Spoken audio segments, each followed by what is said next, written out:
নবীর রওজা শরীফ দেখে মন ভরে না দিদার দাও গো শাহে মদিনা দিদার দাও গো শাহে মদিনা নবীর রওজা শরীফ দেখে মন ভরে না দিদার দাও গো জোরে বলেন দিদার দাও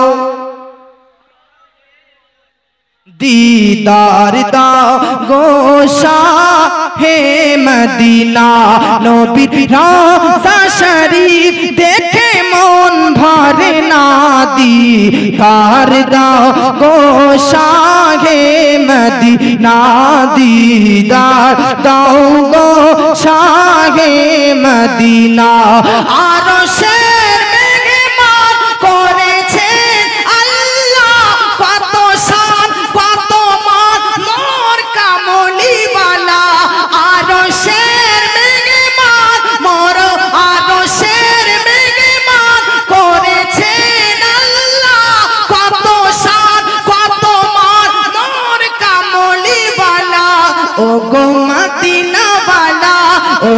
मदीना वाला दया करो ना जोरे बोले ओ गो मदीना वाला दया करो ना दीदार दाओ गो शाहे मदीना दीदार दाओ गो शाहे मदीना नबीर रौज़ा शरीफ देखे मन भरे ना दीदार दाओ गो नबीजिर पागल आमी मदीनार पागल आमी नबीजिर पागल आमी मदीनार पागल मदीनारी धुलबाली मोर मदीनारी धुलबाली मोर नयनेर काजल आमी नबीजिर पागल आमी मदीनार पागल आमार मने नबी नबी दुई चोखे मदीनार छवि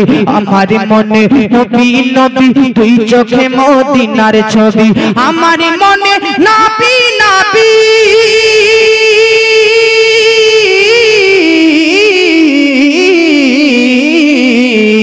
आमार मने नबी नबी दुई चोखे मदीनार छवि नबीर प्रेमे दिते राजी नबीर प्रेमे दिते राजी জীবনের সকল জোরে বলেন আমি নবীজির পাগল আমি মদিনার পাগল আমি নবীজির পাগল আমি মদিনার পাগল শুনিলে মদিনার কথা বলতে পারি সকল ব্যথা শুনিলে মদিনার কথা বলতে পারি সকল ব্যথা শুনিলে মদিনার কথা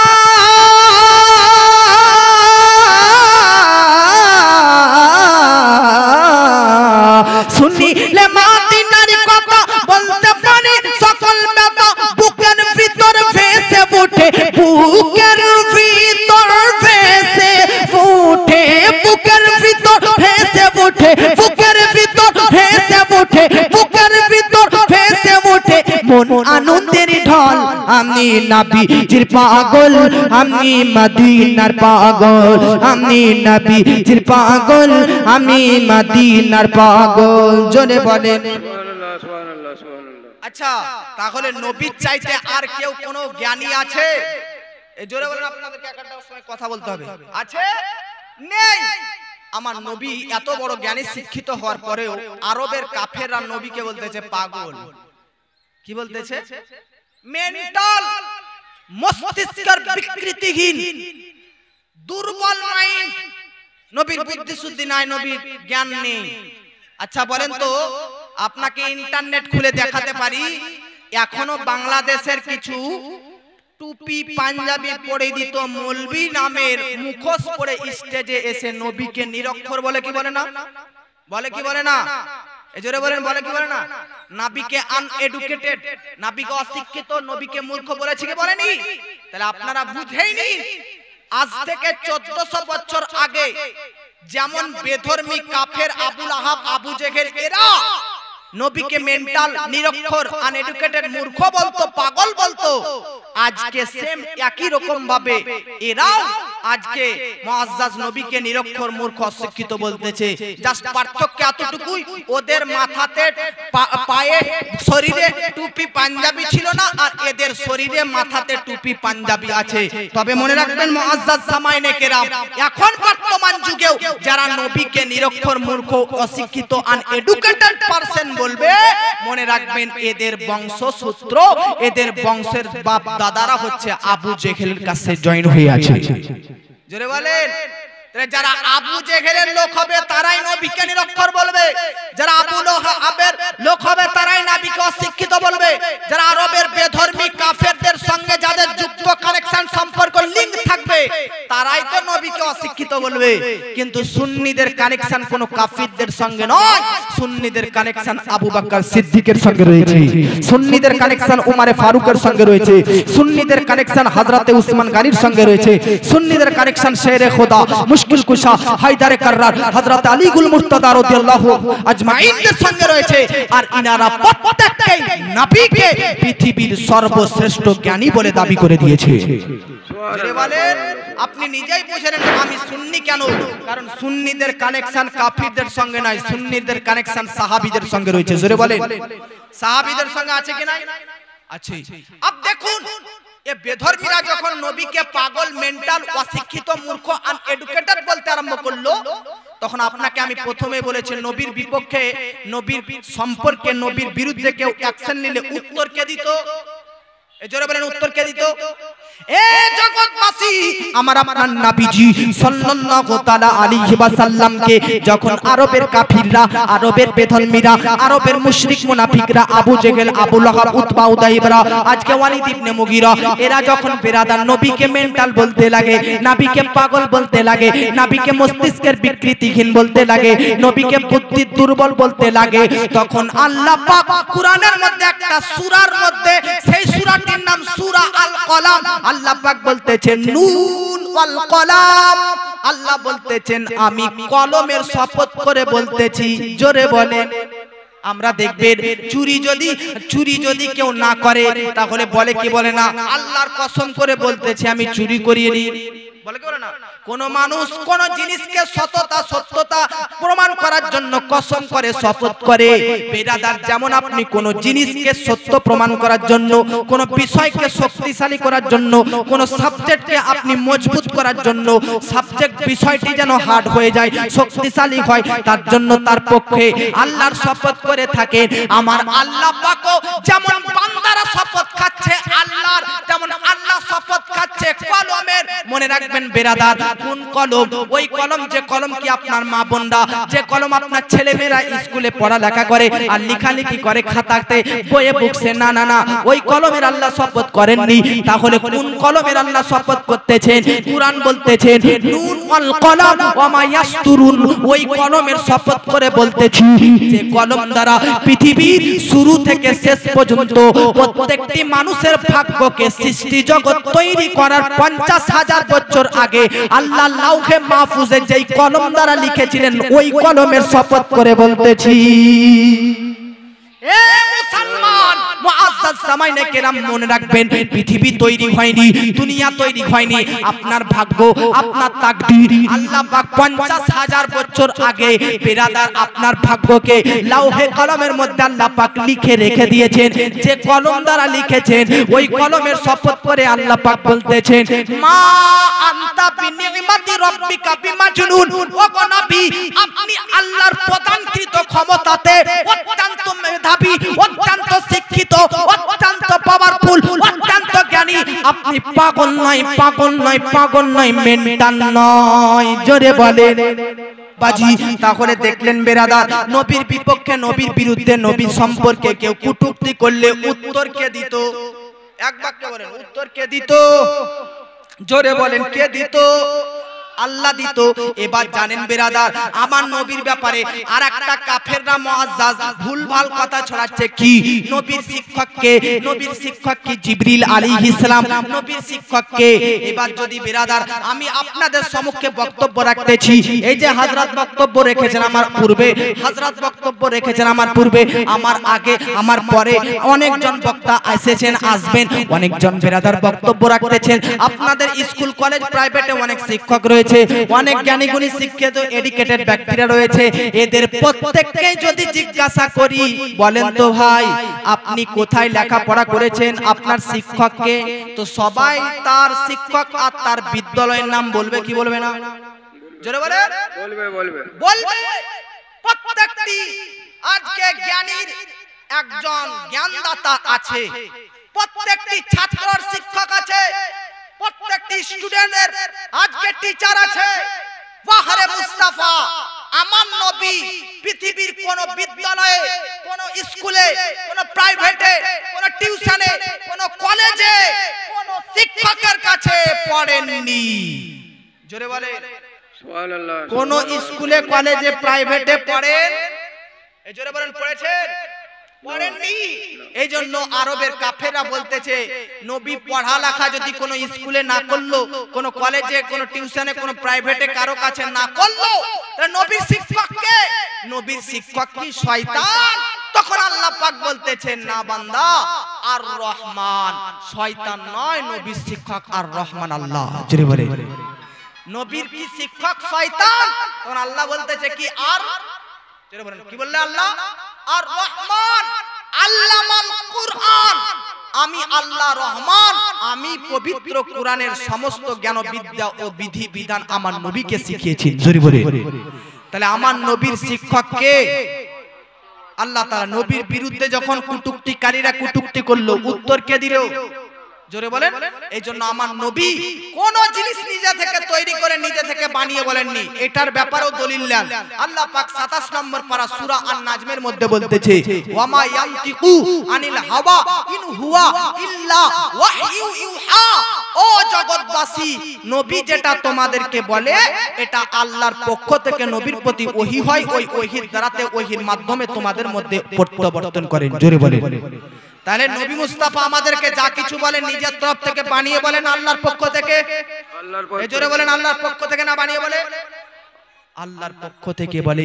এই আকীদা রাখবেন সুন্নি জামাতের মধ্যে, কখনো বাতিলদের ছোঁয়া নিজের মধ্যে টাচ করতে দিবেন না, আর নিজের ছেলেদেরকেও বাতিলদের সঙ্গে কোনো কানেকশন রাখতে দিবেন না, যেন আপনার ছেলেদেরকে কোনো বাতিলপন্থীরা না কানেকশন রাখে। না হলে আপনার ছেলেরা, আপনি পড়ছেন নাভির নিচে হাত, না আপনি নামাজ পড়ছেন নাভির নিচে হাত, কিন্তু আপনার বেটা পড়ছে নাভির উপরে হাত, আছে কি না? আপনার বেটা পড়ছে নাভির উপরে আর আপনি পড়ছেন নাভির নিচে। আপনি বলেন নবী নূরওয়ালা, আপনার বেটা বলছেন নবী মাটিওয়ালা। আপনি বলেন নবী অদৃশ্যের সংবাদদাতা, ইলমে গায়েবের সংবাদদাতা, নবীর চাইতে নবী সর্বশ্রেষ্ঠ জ্ঞানী, আর আপনার ছেলে বলতেছে নবী নিরক্ষর।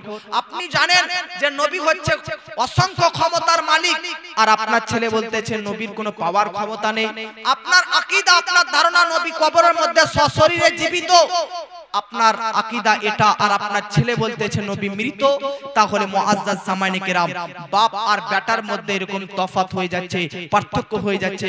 কিভাবে মনে রাখবেন বেরাদার, আপনার যদি নবী মুর্দা এই আকীদাই সঠিক হতো, নবী মাটিওয়ালা এই আকীদাই সঠিক হতো, নবী ক্ষমতাহীন এটাই যদি সঠিক হতো, নবী ইলমে গায়েবের সংবাদদাতা জানেন না এটাই যদি সঠিক হতো, তাহলে বাপ আগে তোর আগে জানতো কি জানতো না?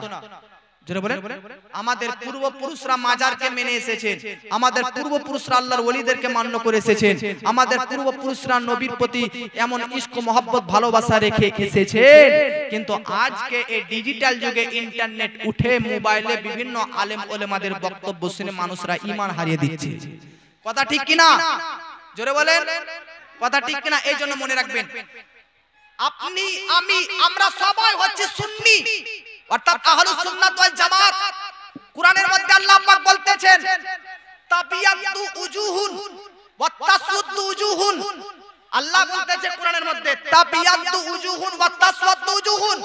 হাসরের প্রান্তরে কিয়ামতের মাঠে প্রতিফল দিবসে, প্রতিদান দিবসে কিছু মানুষের মুখমণ্ডল, কিছু মানুষের চেহারা লাইটিং এর মতন, হ্যালোজেনের মতন জলজল করবে, আলোকিত হয়ে যাবে, উজ্জ্বলময় হবে।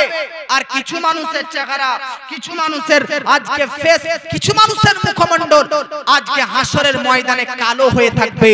নবী আল্লাহু আকবার, হাসরের মাঠে কিয়ামতের দিন কিছু মানুষের চেহারা উজ্জ্বল হবে, আলোকিত হবে, আজকে নূরময় হবে, জলজল করবে, উজ্জ্বলময় হবে। আর কিছু মানুষের চেহারা কালো হবে, কিছু মানুষের চেহারা আজকে অন্ধকার থাকবে। ওরা কারা? যাদের চেহারা জলজল করবে, আলোকিত হবে। আর ওরাও বা কারা? যাদের চেহারাতে অন্ধকার থাকবে, কালো থাকবে।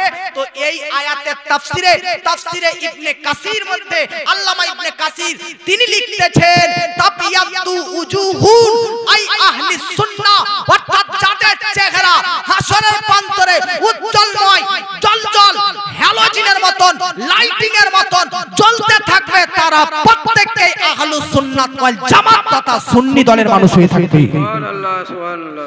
আর যাদের চেহারাতে কালো হবে, যাদের চেহারাতে অন্ধকার থাকবে, তারা কে হবে? ওয়াতাবিয়াদু ওয়াতাসওয়াদু উজুহুন আই আহলিল বিদআত ওয়াল ফিরকা, তারা হবে বেদাতি ফিরকা, নতুনত্ব দল। তারা থাকবে, তাদের চেহারাটা, মুখমণ্ডলটা কালো থাকবে। জোরে বলে। এজন্য আমাদের কানেকশন সুন্নি জগতের, সুন্নি দলের সঙ্গে থাকবে না বেদাতি দলের সঙ্গে থাকবে? জোরে বলতে হবে। আমাদের কানেকশন সুন্নি দলের সঙ্গে থাকবে না আজকে বেদাতি দলের সঙ্গে থাকবে? কিছু মানুষ বলতেছে, হুজুর আমাদের পরিচয় একটাই মুসলমান, আমরা এত নিজেকে আপনারা ভাগাভাগি কেন করছেন? বলে কি বলে না, দেওবন্দি, ওয়াহাবি, তাবলিগি, জামাতি, লাওয়াজহাবি, হ্যাঁ সালাফি, অনেক আবার সুন্নি আছে কি নাই? জোরে বলেন, আছে কি না? তো কিছু মানুষ বলতেছে, হুজুর আমাদের পরিচয় রব্বানা ওয়াজআলনা, রব্বানা ওয়াজআলনা, রব্বানা ওয়াজআলনা মুসলিমাইন লাকা মিন যুররিয়াতিনা উম্মাতাম মুসলিমাতাল লাক। আমরা তো উম্মতে মুসলিমা, আমরা তো মুসলমান, আমাদের একটাই পরিচয়।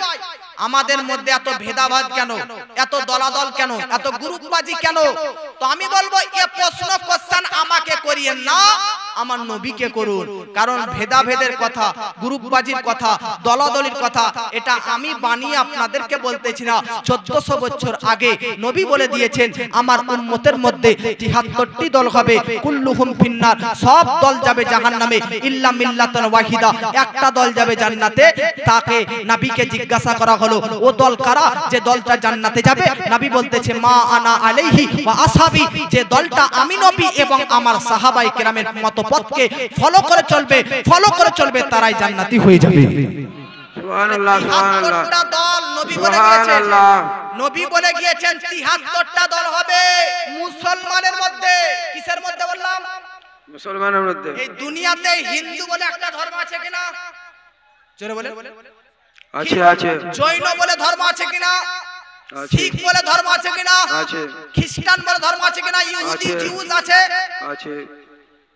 গবেষকরা কম্পিউটারে রিসার্চ করেছে যে পৃথিবীতে কতটা ধর্মের মানুষ আছে।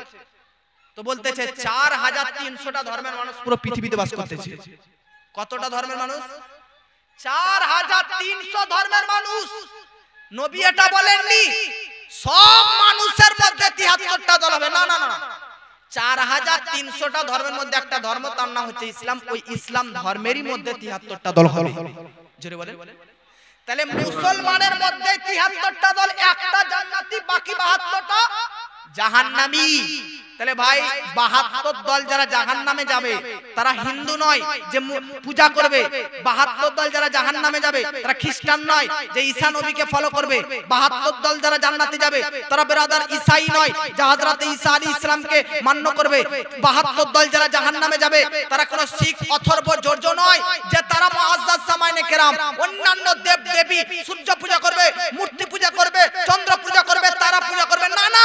এরা প্রত্যেককেই 72 দল সবাই মুসলমান, প্রত্যেককেই নামাজ পড়বে, প্রত্যেককেই রোজা রাখবে, প্রত্যেককেই হজ করবে, প্রত্যেককে যাকাত দিবে, প্রত্যেককে সিয়াম সাধনা করবে, প্রত্যেকের মাথায় টুপি থাকবে, প্রত্যেকের শরীরে পাঞ্জাবি থাকবে, প্রত্যেককে আজকে রুকু সাজদা করবে, প্রত্যেককে আজকে বুখারী পড়বে, মুসলিম পড়বে, তিরমিজি পড়বে, নাসাই পড়বে, ইবনে মাজাহ পড়বে, আবু দাউদ পড়বে।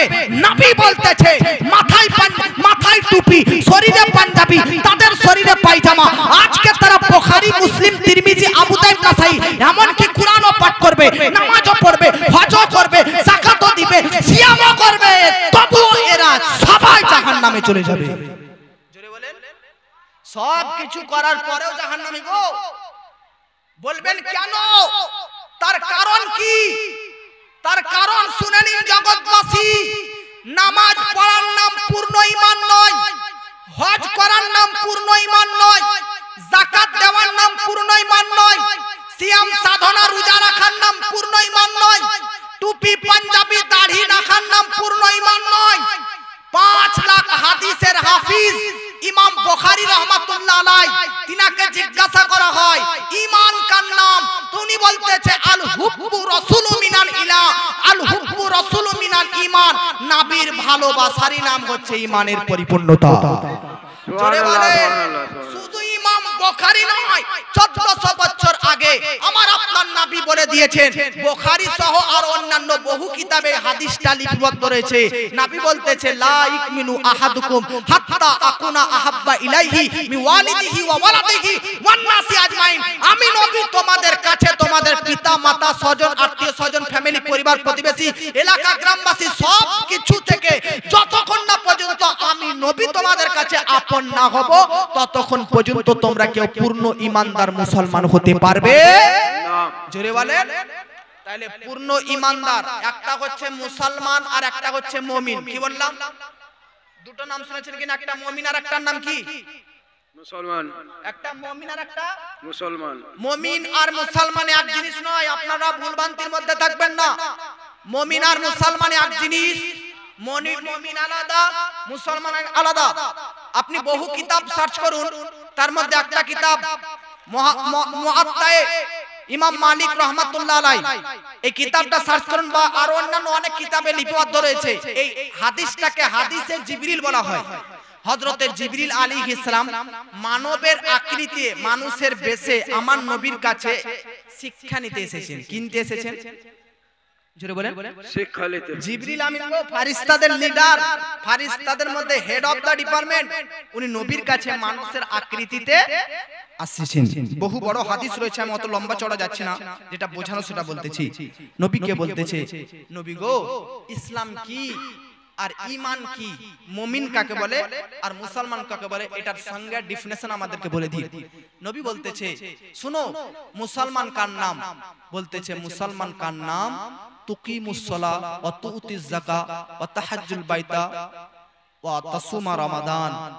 রোজা রাখার নাম, হজ করার নাম, আর পর নামাজ পড়ার নাম, তারপরে সিয়াম সাধনা করার নাম মুসলমান। আর ঈমানদার কার নাম, মুমিন কার নাম তুকমিনু বিল্লাহি ওয়া রাসূলিহি ওয়া বিল ইয়াউমিল আখিরি ওয়াল কদরি খায়রিহি। আল্লাহ, আল্লাহ রাসূলের প্রতি বিশ্বাস দৃঢ় রাখার নাম হচ্ছে মুমিনের পরিচয়। মুসলমান কাকে বলে? নামাজ পড়বে, রোজা রাখবে, হজ করবে, যাকাত দিবে, সব কিছু করবে, একে বলে মুসলমান। আর মুমিন কাকে বলে? আল্লাহ, আল্লাহর রাসূলকে অন্তরের অন্তরস্থল থেকে সব থেকে আপন মনে করবে, তার নাম মুমিন। তাহলে সবাই মুমিন কিন্তু মুসলমান হবে, কিন্তু মুসলমান মুমিন হবে? জোরে বলেন। সব মুমিন কিন্তু মুসলমান হবে, কিন্তু সব মুসলমান মুমিন হবে? জোরে বলেন। ইয়াজিদ হিন্দু ছিল না মুসলমান ছিল? এ জোরে বলেন। মুসলমান ছিল, ভুল মনে করবেন না। কারবালার প্রান্তরে ইমাম হুসেনকে শহীদ করতেছেন ইয়াজিদ। সে কে ছিল জানেন? ইয়াজিদ ছিল দামেস্কের মসজিদের, জুম্মা মসজিদের ইমাম। জোরে বলবেন একবার আল্লাহু আকবার। দামেস্কের জুম্মা মসজিদের ইমাম ইয়াজিদ, যে ইমাম হুসেনকে শহীদ করতেছে। ইয়াজিদের মাথায় টুপি, ইয়াজিদের গায়ে পাঞ্জাবি, পায়ে পায়জামা। ইয়াজিদ নামাজ পড়তেন না? অবশ্যই। তার আজকে তার কপালে দাগ ছিল, রোজা রাখতো, হজ করতো, কাবা তওয়াফ করতো, যাকাত দিত। তাহলে বোঝা যাচ্ছে ইয়াজিদ মুসলমান কি মুসলমান নয়? জোরে বলেন। তাহলে আমি আপনাদেরকে বলতে চাই, ইয়াজিদ মুসলমান কিন্তু মুমিন নয়। জোরে বলেন। ইয়াজিদ মুসলমান, কারণ মুসলমান নামাজ, রোজা, হজ, যাকাত এগুলো করলে মুসলমান। আর মুমিন কার নাম? আল্লাহ, আল্লাহ রাসূলকে সবচাইতে নিজের প্রত্যেকটা সবকিছু থেকে বেশি ভালোবাসার রাখ, প্রেম রাখার নাম, ইশক করার নাম হচ্ছে মুমিন। ইয়াজিদ মুসলমান, মুমিন। জোরে বলেন। ইয়াজিদ মুসলমান, মুমিন। ইমাম হোসেন মুসলমান মুমিন দুটোই রয়েছেন জোরে বলেন আর মহব্বতে বলেন আর মহব্বতে বলেন এখন বর্তমান যুগে যে সমস্ত নামধারী দেওবন্দি মুসলমান নামাজ রোজা করে কিন্তু মুমিন জোরে বলতে হবে আপনাদেরকে মুমিন আমি বলবো মুমিন তখন আপনারা নয় বলবেন আহলে হাদিস তথাকথিত আহলে হাদিস মুসলমান কিন্তু মুমিন ওয়াহাবি মুসলমান কিন্তু মুমিন সালাফি মুসলমান কিন্তু মুমিন খারজি মুমিন মুসলমান কিন্তু মুমিন শিয়া মুসলমান কিন্তু মুমিন রাফজি মুসলমান কিন্তু মুমিন পৃথিবীর মধ্যে যত 72টা দল হবে সবাই মুসলমানের মধ্যে আসবে সবাই মুসলমান তো হবে কিন্তু মুমিন কেউ হবে না এইজন্য তারা জাহান্নামে যাবে ইল্লা মিল্লাতান ওয়াহিদা একটা দল মুমিনও হবে মুসলমানও হবে তারাই জান্নাতি হয়ে যাবে জোরে বলেন তাহলে মুসলমান আর মুমিনের মধ্যে ডিফারেন্স বুঝতে পারলেন এই জোরে বলেন আপনারা হ্যাঁ না বলেন না গো বুঝতে পারলেন কি পারেন না এখন একজন ব্যক্তিকে ইন্টারনেট জগতে ইউটিউবের মধ্যে সার্চ করে পেলাম ফেসবুক হঠাৎ দেখতে দেখতে একজনা বলতেছে একজন ব্যক্তি বাংলাদেশের একজন তথাকথিত আহলে হাদিস বা দেওবন্দি যাই হোক ই বলতেছে খ্বাজা গরিব নওয়াজ খ্বাজা মঈনুদ্দিন চিশতি ভুয়া শুনেছেন গো খ্বাজা মঈনুদ্দিন চিশতি ভুয়া আপনারা শুনেননি কেউ ইন্টারনেটে এখন খুবই ভাইরাল হচ্ছে ভিডিওটি খ্বাজা মঈনুদ্দিন চিশতি ভুয়া ও বক্তাটা তার আশেপাশে যত শ্রোতা বসে আছে মসজিদের মধ্যে যারা ইতিকাফে রয়েছে বা ইতিকাফে যারা মুসল্লি রয়েছে সবকে বসে নিয়ে এরকম একটা চেয়ারে বলতেছে বলো তো খ্বাজা মঈনুদ্দিন চিশতি ভুয়া খ্বাজা মঈনুদ্দিন চিশতি ভুয়া খ্বাজা গরিব নওয়াজ ভুয়া আচ্ছা বলেন তো খ্বাজা গরিব নওয়াজ কি ভুয়া হতে পারে জোরে বলেন ভুয়া হতে পারে ভুয়া হতে পারে কেন ভুয়া হতে পারে না মনে রাখবেন মুআজ্জাজ সামাইনে কিরাম খ্বাজা গরিব নওয়াজ তিনি মায়ের পেটেও আল্লাহর তাসবিহ পাঠ করতেন জোরে বলেন খ্বাজা গরিব নওয়াজ কে যিনি 9 বছর বয়সে পূর্ণ কোরআন মাজিদের হাফিজ হয়ে গিয়েছে সুবহানাল্লাহ খ্বাজা গরিব নওয়াজ কে জিনার বাপ হচ্ছেন হুসাইনি বা যিনি হচ্ছেন একজন হাসান এবং হুসাইন ইমাম হুসেন ও হাসান দোনো দিক দিয়ে তিনি মুআজ্জাজ সামাইনে কিরাম আওলাদে রাসূল ইমাম হুসেন ও হাসানের সন্তান জোরে বলে একজন ইমাম হাসান এবং হুসাইন তার সন্তান আলীর সন্তান নবীর সন্তান খ্বাজা গরিব নওয়াজকে কেউ যদি ভুয়া বলে তো তার ঈমান থাকবে তাহলে বুঝতে পারলাম সে মুসলমান কিন্তু মুমিন জোরে বলেন মুসলমান কিন্তু মুমিন আজকের পর থেকে যারা ইসলামের প্রতি অ্যাটাক করবে চাহে খ্বাজা গরিব নওয়াজ হোক চাহে মাজারের প্রতি হোক চাহে অন্যান্য বিষয়ের প্রতি হোক আপনারা মনে রাখবেন মেরাদার এরা মুসলমান তো ঠিক কিন্তু মুমিন একজনও না আর মুসলমানের মধ্যে মুসলমানরাই 72টা দল হবে মুমিন একটাই হবে আর একটাই জান্নাতের মধ্যে চলে যাবে জোরে বলে খ্বাজা গরিব নওয়াজ ভুয়া হতে পারে বাবাজি মিল্লাত ইসলামিয়া বেরাদারনে মিল্লাত ইসলামিয়া আমি আপনাদের সম্মুখে বক্তব্য রাখতেছিলাম কথাই কথা বেড়ে যায় আয়াতে কারিমা তেলাওয়াত করেছিলাম নবীর বিরুদ্ধে নবীর প্রসঙ্গে নবীর ব্যাপারে কেউ যদি কটূক্তি করত নবীর পক্ষে কে জবাব দিত জোরে বলেন আল্লাহ আমার নবীর কটা ছেলে মেয়ে ইন্তেকাল করেছিল নবীর জীবদ্দশায় বলেছিলাম 6টা বাহ কটা ছেলে মেয়ে ইন্তেকাল করেছিল নবীর জীবদ্দশায় 6টা কোনটা বাদ দিয়ে সব নবী নিজের হাতে দাফন করেছিলেন হযরতে ফাতিমা নবীর এই কন্যাটিকে বাদ দিয়ে নবী সব ছেলে মেয়েকে দাফন করেছিলেন বাবাজি নবী এত কষ্ট করতেছেন এত ব্যথা যন্ত্রণা পেতেছেন আল্লাহ পাক বলতেছে নবী আপনার আঘাত সহ্য করার প্রয়োজন নেই আপনার ব্যথা হওয়ার প্রয়োজন নেই দুঃখ করিয়েন না ইন্না লিল্লাহি ওয়া ইন্না ইলাইহি রাজিউন আল্লাহর মাল আমি আল্লাহ পাকের সম্পদ আমি আল্লাহ দিয়েছিলাম আমি আল্লাহ আবার নিয়েছি জোরে বলেন আমরা পড়ি কে পড়ি না মানুষ মারা গেলে ইন্না লিল্লাহি ওয়া ইন্না ইলাইহি রাজিউন পড়ি কি পড়ি না গো পড়ি কেন আল্লাহর জিনিস আল্লাহ দিয়েছিল আবার আল্লাহ নিয়ে নিয়েছে আমার নবীকে আল্লাহ পাক বলতেছে হাবিব আপনার কাছ থেকে কি নিয়েছি এটা দেখেন না কি দিয়েছি ওটা দেখেন কি কি দিয়েছি ইন্না আতাইনাকাল কাউসার সমগ্র গুণাবলী আমি আপনাকে আল্লাহ পাক দান করে দিয়েছি। বাবাজি মিল্লাত ইসলামী আল্লাহ পাক বলতেছে নবীজি কি দান করেছে আপনাকে ওটা দেখুন, কি আপনার কাছ থেকে নিচ্ছি ওটা দেখেন না। আমি আপনাকে কোরআন দান করেছি।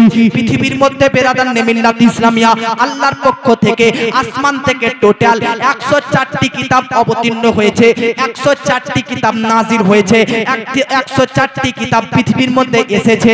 তার মধ্যে সবচাইতে বড় বড় কিতাব 4টি, একটির নাম তাওরীত, একটির নাম জাবুর, একটির নাম ইনজিল আর আরেকটির নাম হচ্ছে কোরআন। মনে রাখবেন বেরাদার, আসমানি কিতাব পৃথিবীর কিতাব থেকে সবচাইতে দামি, পৃথিবীর প্রত্যেকটা গ্রন্থ বুকস থেকে হচ্ছে সবচাইতে বেস্ট, সবচাইতে দামি। 104টি কিতাব দুনিয়ার সব কিতাব গ্রন্থ থেকে দামি। কিন্তু মনে রাখবেন বেরাদার, আবার ওই 104টি কিতাবের মধ্যে সবচাইতে দামি হচ্ছে কুরআন মাজিদ।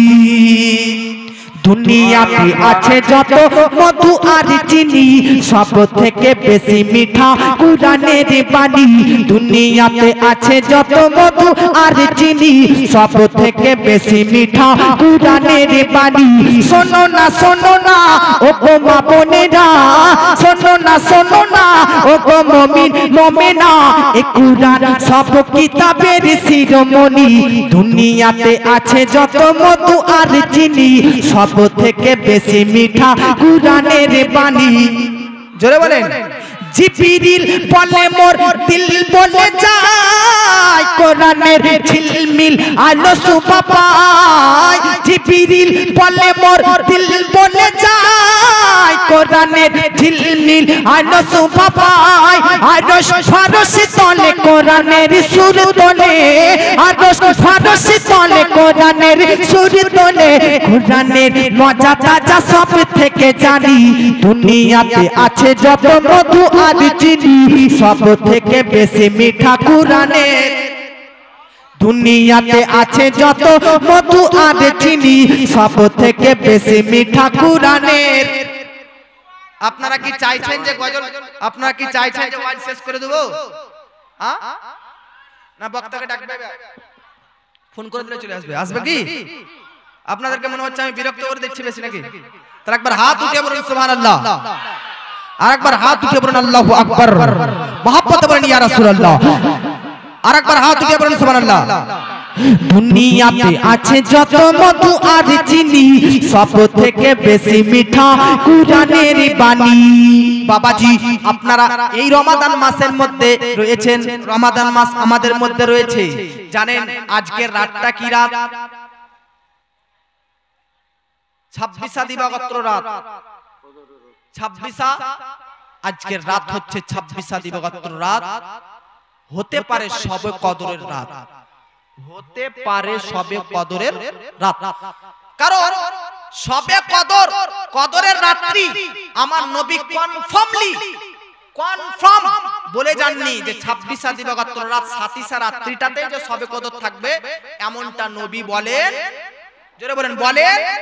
কিন্তু বহু সাহাবী রাসূল, বহু বুজুর্গানে দিন, বহু আল্লাহর ওলিগণরা তিনারা কখনো কখনো শপথ করে বলে দিয়েছেন যে এই 26 দিবাগত রাত অর্থাৎ 27 রাত্রেই শবে কদরকে পাওয়া গিয়েছে। জোরে বলেন। এটা বহু আল্লাহর ওলিগণ বুজুর্গানের দিনরা তিনারা বলে গিয়েছেন। তবে আপনাদেরকে এই আকীদা সুন্নি মুসলমান রাখতে হবে, শবে কদর এটা মুআজ্জাজ জামানে কেরাম 26 দিবাগত রাত 27 রাত্রি যে থাকবে এমনটা নয়। আমার নবী শবে কদরকে খোঁজ করার জন্য 1 নম্বর রোজা থেকে 10 নম্বর রোজা পর্যন্ত নবী ইতিকাফে থেকে শবে কদর খোঁজ করতেছে। নবী দ্বিতীয়বার আবার 10 থেকে 20 রোজা পর্যন্ত মুআজ্জাজ জামাইনে কেরাম শবে কদর রাত খোঁজ করতেছেন। আমার নবী লাস্ট প্রান্তে সাহাবীদেরকে বলে, সাহাবী শবে কদর রাত্রি তোমরা 20 রোজা থেকে মাসের শেষ 29 বা 30 রোজা পর্যন্ত শবে কদরকে খোঁজো। এই 20 থেকে 29 বা 30 রোজার মধ্যে বিজোড় 5টি রাত্রি, 21 নালে 23 নালে 25 নালে 27 না হলে 29, এই 5টি বিজোড় রাত্রির মধ্যে কোন না কোন রাত্রিতে শবে কদরকে ইনশাআল্লাহ পাওয়া যাবে। হযরতে আয়েশা সিদ্দিকা নবীর স্ত্রী বলতেছেন, হুজুর শবে কদর যদি পাই আমরা তাহলে কি করব? আল্লাহ পাক বলতেছেন শবে কদরকে কেন্দ্র করে একটা দোয়া বলতেছে, এই দোয়াটা বেশি বেশি করে পাঠ করবে। ওই দোয়াটা কি? নবী বলতেছে আল্লাহুম্মা ইন্নাকা আফুউন তুহিব্বুল আফওয়া ফাআফু আন্নি। সুরি বলে সুবহানাল্লাহ। তাহলে মশলা জানতে পারলেন কি পারলেন না? যে শবে কদর কনফার্মলি সাতিসা রাত্রি আছে এমন কনফার্মলি নেই, এটা জানতে আছে কেন? জানা গেল না? তবে বহু বুজুর্গনে দিন তিনারা, যেমন একজন হযরতে উবাই ইবনে কাব রাদিয়াল্লাহু তাআলা আনহু, তিনি একজন প্রখ্যাত সাহাবী হযরতে উবাই ইবনে কাব রাদিয়াল্লাহু তাআলা আনহু, তিনি কসম করে বলতেছেন, কসম করে আল্লাহর শপথ করে বলতেছি সাতিসা রাত্রিতে শবে কদর আমি পেয়েছি। ছেড়ে বলে সুবহানাল্লাহ। এমনটা নয় তিনি পেয়েছে বলে যে আমরাও পাবো, এমনটা নয়। এজন্য বুজুর্গানে দিনরা যেহেতু সাতিসা রাত্রিটাকে বেশি গুরুত্ব দিয়েছে, আমাদের ইমাম আযম আবু হানিফা রাহমাতুল্লাহ আলাইহি তিনিও বলে গিয়েছেন যে সাতিসা রাত্রিতে শবে কদর থাকতে পারে, বেশিরভাগ সম্ভাবনা। জোরে বলেন সাতিসা রাত্রি, আজকের এই রাত্রিটাতে শবে কদর থাকতে পারে, এটা বেশিরভাগ সম্ভাবনা। কেন আপনি কি করে বুঝলেন সাতিসা রাত্রিতে শবে কদর থাকবে? তো বলতেছে আল্লাহর নবী বলে গেছেন যে 20 থেকে 30টি রোজার মধ্যে বিজোড় রাত্রিগুলিতে 1 নালে 2 নাকি নালে 3 নালে 5 নালে 7 নালে 9, এই বিজোড় দিনগুলির মধ্যে তো শবে কদর খোঁজ করতে বলেছে ভাই। 1 2 আর 1 কে যোগ করলে তো 21 হয়, 2 মানে হচ্ছে 3 মানে হচ্ছে 2 আর 3 কে 23 হয়। এই কথা ঠিক কি না? 20 পর থেকে 1 2 3 4 এরকম করে যোগ করবেন তবে তো 21 22 23 24 হবে। এই জোরে বলেন। তাহলে আমার নবী কি বলতেছে? 20 রোজার পর থেকে 30 রমাদানের 30 রোজা পর্যন্ত এই বিজোড় রাত্রিগুলোর মধ্যে 1 নম্বর রাত্রি, না হলে 3 নম্বর, না হলে 5 নম্বর, না হলে 7 নম্বর, না হলে 9 নম্বর, এই রাত্রিগুলোতে তোমরা শবে কদর খোঁজ করো। আমার নবী এটা বলে দিয়েছেন। তাহলে নিশ্চয় 1 নাইলে 3 নাইলে 5 না হলে 7 নাইলে 9, এই 5টা সংখ্যার মধ্যে যে কোনো একটা রাত্রিতে শবে কদর থাকবে কি থাকবে না? জোরে বলেন হ্যাঁ না না। কিন্তু আমি 7 নম্বর দিন কে কেন গুরুত্ব দিয়ে বলতেছি যে 7 নম্বর দিনে, অর্থাৎ 7 কে 20 এর মধ্যে যোগ করলে সাতিসা রাত, তো এই সাতিসা রাতটাকে কেন বলতেছি? কারণ আল্লাহর কাছে 1 থেকে 9টি সংখ্যার মধ্যে 7 নম্বর সংখ্যাটা বেশি পছন্দনীয়। দেখুন 7 দিয়ে 7টা আসমান আছে কিনা? জোরে বলেন। 7 দিয়ে 7টা জমিন আছে কিনা? 7 দিয়ে 7টা সপ্তাহ আছে কিনা? জোরে বলেন আছে কিনা? কোরআনের মধ্যে মানজিল কয়টা? 7টা আছে কিনা? 7 দিয়ে বহু কিছু রয়েছে। 7 দিয়ে আছে কিনা বহু কিছু। আমার নবীর কয়টা ছেলে মেয়ে বললাম? 7টা। তাহলে 7 এর গুরুত্ব আছে কিনা? 7 এর বৈশিষ্ট্য আছে কিনা? 7 এর ক্ষমতা আছে কিনা? আমার নবী সাল্লাল্লাহু তাআলা আলাইহি ওয়াসাল্লাম মুআজ্জাজ সামানে কেরাম জগৎবাসীর মধ্যে এই 7 এর গুরুত্ব অনেক দিয়েছেন। এজন্য 7 দিয়ে 7টা আসমান, 7 দিয়ে 7টা জমিন, সপ্তাহের মধ্যেও 7টা রয়েছে। এরকম ভাবে 7তে আমার নবীর 7টি সন্তান রয়েছে। 7টা দিয়ে কোরআনের মধ্যে 7টা মঞ্জিল রয়েছে। সূরা ফাতিহার মধ্যে কতটা আয়াত আছে? 7টা। কতটা? কোরআনের মধ্যে সূরা ফাতিহার মধ্যে কতটা আয়াত আছে গো? তাহলে 7 এর গুরুত্ব আছে কিনা? এইজন্য আল্লাহর নবী, এইজন্য ইমাম আযম আবু হানিফা 7 নম্বর সংখ্যাকে তিনি 20 এর মধ্যে যুক্ত করে সাতিসা রাত্রিটাকেই বলে দিয়েছেন যে এটাই হচ্ছে শবে কদরের রাত্রি। আরো অন্যান্য বুজুর্গানে দিন যিনারা সাতিসা রাত্রিটাকে গুরুত্ব দিয়েছে শবে কদরের জন্য, কেন? তো বলতেছে কুরআনের মধ্যে শবে কদর, লাইলাতুল কদরের ব্যাপারে একটা সূরা আছে কিনা? ইন্না আনজালনাহু ফি লাইলাতিল ওয়া মা আদরাকা মা লাইলাতুল কদরি খায়রুম মিন আলফি শাহর তানাজ্জালুল মালাইকাতু ওয়ার রূহু ফিহা বিইذনি রাব্বিহিম মিন কুল্লি আমর সালামুন হিয়া হাত্তা মাতলাইল ফাজর। আচ্ছা বলেন তো এই লাইলাতুল কদর এই শব্দটা এই সূরার মধ্যে কতবার ব্যবহার হয়েছে? এই জোরে বলেন কতবার? আমি একবার পড়ছি লাইলাতুল কদরের শব্দটা কতবার ব্যবহার হয়েছে আপনারা বুঝতে পারবেন। বিসমিল্লাহির রহমানির রহিম। ইন্না আনজালনাহু ফি লাইলাতিল কদর ওয়া মা আদরাকা মা লাইলাতুল কদর লাইলাতুল কদরি খায়রুম মিন আলফি শাহর তানাজ্জালুল মালাইকাতু ওয়ার রূহু ফিহা বিইذনি রাব্বিহিম মিন কুল্লি আমর সালামুন হিয়া হাত্তা মাতলাইল ফাজর। বলেন তো লাইলাতুল কদর শব্দটি কত ব্যবহার হয়েছে? 3 বার। তাহলে লাইলাতুল কদর এই শব্দটি 3 বার। এবার আসুন লাইলাতুল কদর এই শব্দটার মধ্যে কতটা আরবি অক্ষর আছে? লাম ইয়া যাবার লাই, লাম যাবার লা, লাইলা তাপেসু, লাইলা তু, কটা অক্ষর হলো? চারটা না? জোরে বলুন কটা হলো? কটা হলো? কটা গো? তাহলে লাম ইয়া লাম তা চারটা, আলিফ লাম তা, আলিফ লাম পেশ তো তুল হবে না কদর হবে? তা আলিফ লাম, তাহলে আর দুটো অক্ষর যুক্ত করে কটা হলো? ছটা।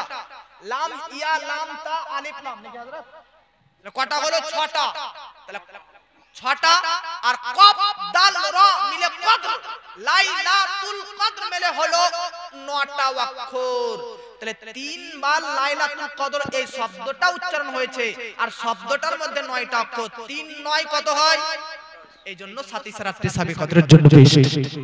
জোরে বলে সুবহানাল্লাহ সুবহানাল্লাহ। আচ্ছা, সূরা কদর এই সূরাটার মধ্যে কতটা টোটাল শব্দ আছে জানেন?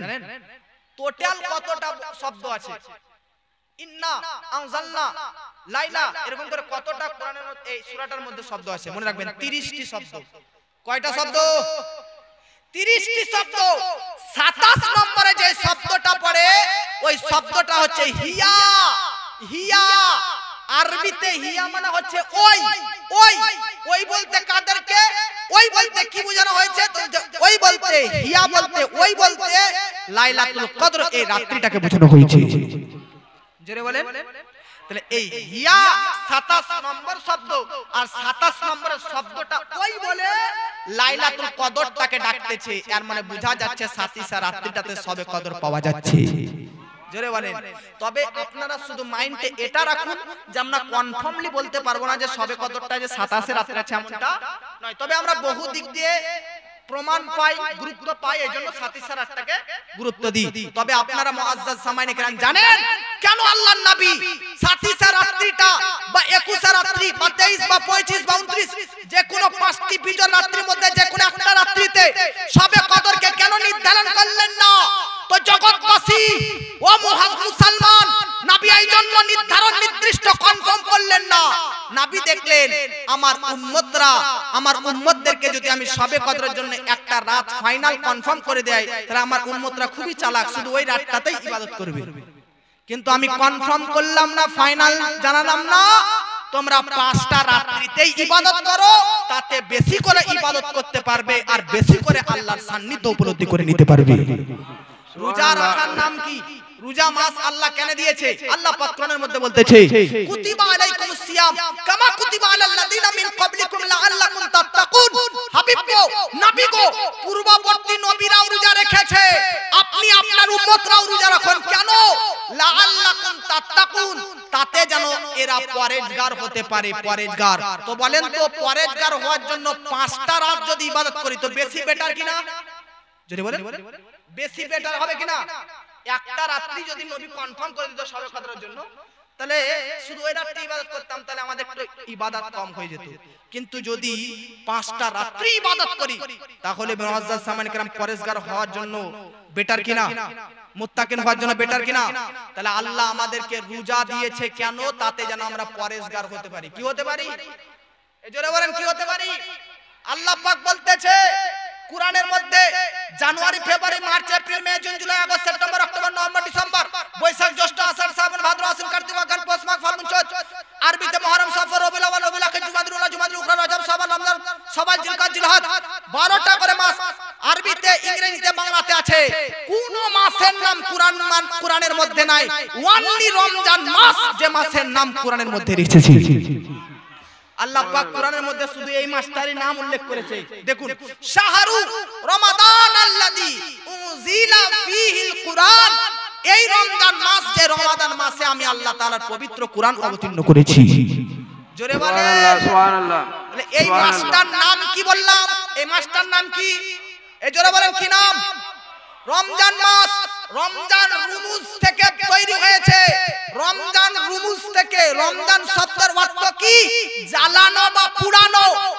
এর অর্থ হচ্ছে মান সামা রমাদানা ঈমানান ওয়া ইহতিসাবান গুফিরা লাহু মা তাকাদ্দামা মিন যামবি ওয়া মান কামা রমাদান ঈমানান ওয়া ইহতিসাবান গুফিরা লাহু মা তাকাদ্দামা মিন যামবিহি ওয়া মান কামা লাইলাতাল কদরি গুফিরা লাহু মা তাকাদ্দামা মিন যামবি। নবী এই রমাদান মাসে যে সম্পূর্ণ তারাবির নামাজ পড়বে, এই রমাদান মাসে যে সম্পূর্ণ সিয়াম সাধনা রোজা রাখবে, আর এই রমাদান মাসে লাইলাতুল কদরের রাত্রিতে জাগরণ করে যে ইবাদত করবে, তার তার অতীতের জীবনের সব গুনাহকে আমি আল্লাহ পাক maaf করে মুছে দেব। সুবহানাল্লাহ সুবহানাল্লাহ সুবহানাল্লাহ। তো এই রমাদান মাসের নাম হচ্ছে রমাদান। এই মাসটির নাম রমাদান মানে জ্বালানো বা পোড়ানো। বলতেছে এই রমাদান মাসে যে তারাবি পড়বে, রোজা রাখবে, লাইলাতুল কদর রাত জাগরণ করবে, তার গুনাহকে পাপকে পুড়িয়ে জ্বালিয়ে পাপ মুক্ত করে দেবো। এমন পাপ মুক্ত হবে, মায়ের গর্ভ থেকে সন্তান জন্ম নেয় যেমন একদম নিষ্পাপ হয়ে জন্ম নেয়, তেমন এই রমাদান মাসের রোজা আদায়কারী তারাবি পড়নেওয়ালা তারা এরকম ভাবে পেরিয়ে চলে আসে। জোরে বলে। তবে কখন যখন আপনি মুআজ্জাজ, আপনার রোজা, আপনার নামাজ, আপনার জাগরণ করা, আপনার ইবাদত করা আল্লাহর দরবারে কবুল হবে। কবুল না হলে কে আল্লাহ সুযোগ দিবে? জোরে বলেন। আজ মুআজ্জাজ সামাইনে কেরাম, আমাদেরকে আল্লাহ এই মাসটা দিয়েছে পরেজগার হওয়ার জন্য। কিসের জন্য? এই জোরে বলেন কিসের জন্য? একবার একটা মুখে একটা কথা বলতে পারবো না ভাই? কিসের জন্য? পরেজগার হওয়ার জন্য। কিছু ব্যক্তিকে দেখছি রোজা রাখার পরও ফ্রি ফায়ার খেলছে গো, ধর ধর ধর ধর ধর ধর পাবজি। কিছু ব্যক্তিকে দেখছি রোজা রেখে জুয়া খেলছে, খেলে না? রোজা রেখে কিছু ব্যক্তিকে দেখছি টিকিট কাটছে। টিকিট বাজারে গিয়ে টিকিট আপনাদের এদিকে কাটে? কিছু ব্যক্তিকে দেখছি রোজা রেখে, বৃদ্ধ মানুষরা এগুলো করে না, যুবকরা, কিছু মানুষরা দেখবেন যুবক ছেলেরা, ইয়ং ছেলেরা রোজা রাখার পর আসরের নামাজের পর চোখে সুরমা লাগিয়ে কাজল দিয়ে একদম ফিটনেস পাঞ্জাবি পরে বাইক নিয়ে চললো মেয়ে দেখতে। বাজারে বাজারে দাঁতন করে মিসওয়াক করে এমন ভাবে ঘুরে বেড়াবে লাগছে আর মতন আর পরেশগার দুনিয়াতে নাই। আপনাদের এইদিকে যুবকরা করে না, আমাদের এলাকার এদিকে হয়। হয় এদিকে? একে পরেশগার বলে। রোজা রেখে, রোজার নাম কার নাম? রোজা কেন করা হয়? তাতে যেন আপনি মুত্তাকিন হতে পারেন, পরেশগার হতে পারেন। আর রোজা রেখে যদি এত পাপ করেন তাহলে কি পরেশগার হওয়া যাবে? পরেশগার হতে পারবেন না। নবীগণ, সাহাবাগণ, তাবেঈনগণ, উনাদের জীবনী পড়ুন, উনারা কিভাবে নিজের জীবনকে অতিবাহিত করেছেন, উনারা কিভাবে রমাদান মাসটা কাটিয়েছেন, তাহলে বুঝবেন। কিন্তু তা নয়, আমরা তো এমন ভাবে রোজা করতেছি যে কখনো ফজরের নামাজ গায়েব, তো কখনো তারাবি গায়েব, তো কখনো এডিক গায়েব। কিছু কিছু মা বোনরা বা সিরিয়ালও দেখছে গো রোজা রেখে। আপনাদের এদিককার মা বোনরা নেককার হয়তো দেখে না, কিন্তু আমাদের মা বোনরা ওইদিকে। একজন মা আমাকে প্রশ্ন পর্যন্ত করছে যে হুজুর রোজা রেখে সিরিয়াল দেখা জায়েজ আছে? কত বড় বাটপান্নি! রোজা রেখে বলছে টিভি দেখা, ফিল্ম দেখা জায়েজ আছে। একটা ছেলে বলছে রোজা রেখে গেম খেলা যাবে। কত রকমের মশলা। পাপকে নিয়েও এখন মানুষ প্রশ্ন করতেছে, পাপকে বিষয়, পাপকে কেন্দ্র করেও মানুষ এখন মশলা জিজ্ঞেস করতেছে। মা বোনরা, দুনিয়াতে আপনাকে যেটা পাপ বলে মনে হয়, আপনারা জানেন না কোনটা পাপ আর কোনটা নেকির কাজ? জানেন কি জানেন না? আপনারা মুসলমান কে কে জানেন না বলেন তো যে এটা পাপ নয়, এটা নেকির কাজ? সব জানে কোনটা নেকির কাজ, কোনটা পাপের কাজ। এবার আপনি বাড়িতে গিয়ে ভাবুন গা যে বেরাদার, আমরা পাপের কাজ যদি রমাদান মাসে করি তাহলে কি আমরা পরেশগার হতে পারবো? আর যেমনই ঈদের দিনে, ঈদ আসছে কিনা সামনে, ঈদের দিনে কিছু কিছু যুবক ছেলেরা একটা মাসের জন্য মুসল্লি ছেলেরা, আপনাদের এলাকাতে মুসল্লি হয় না? দেখবেন আমাদের এলাকাতে হয় ভাই।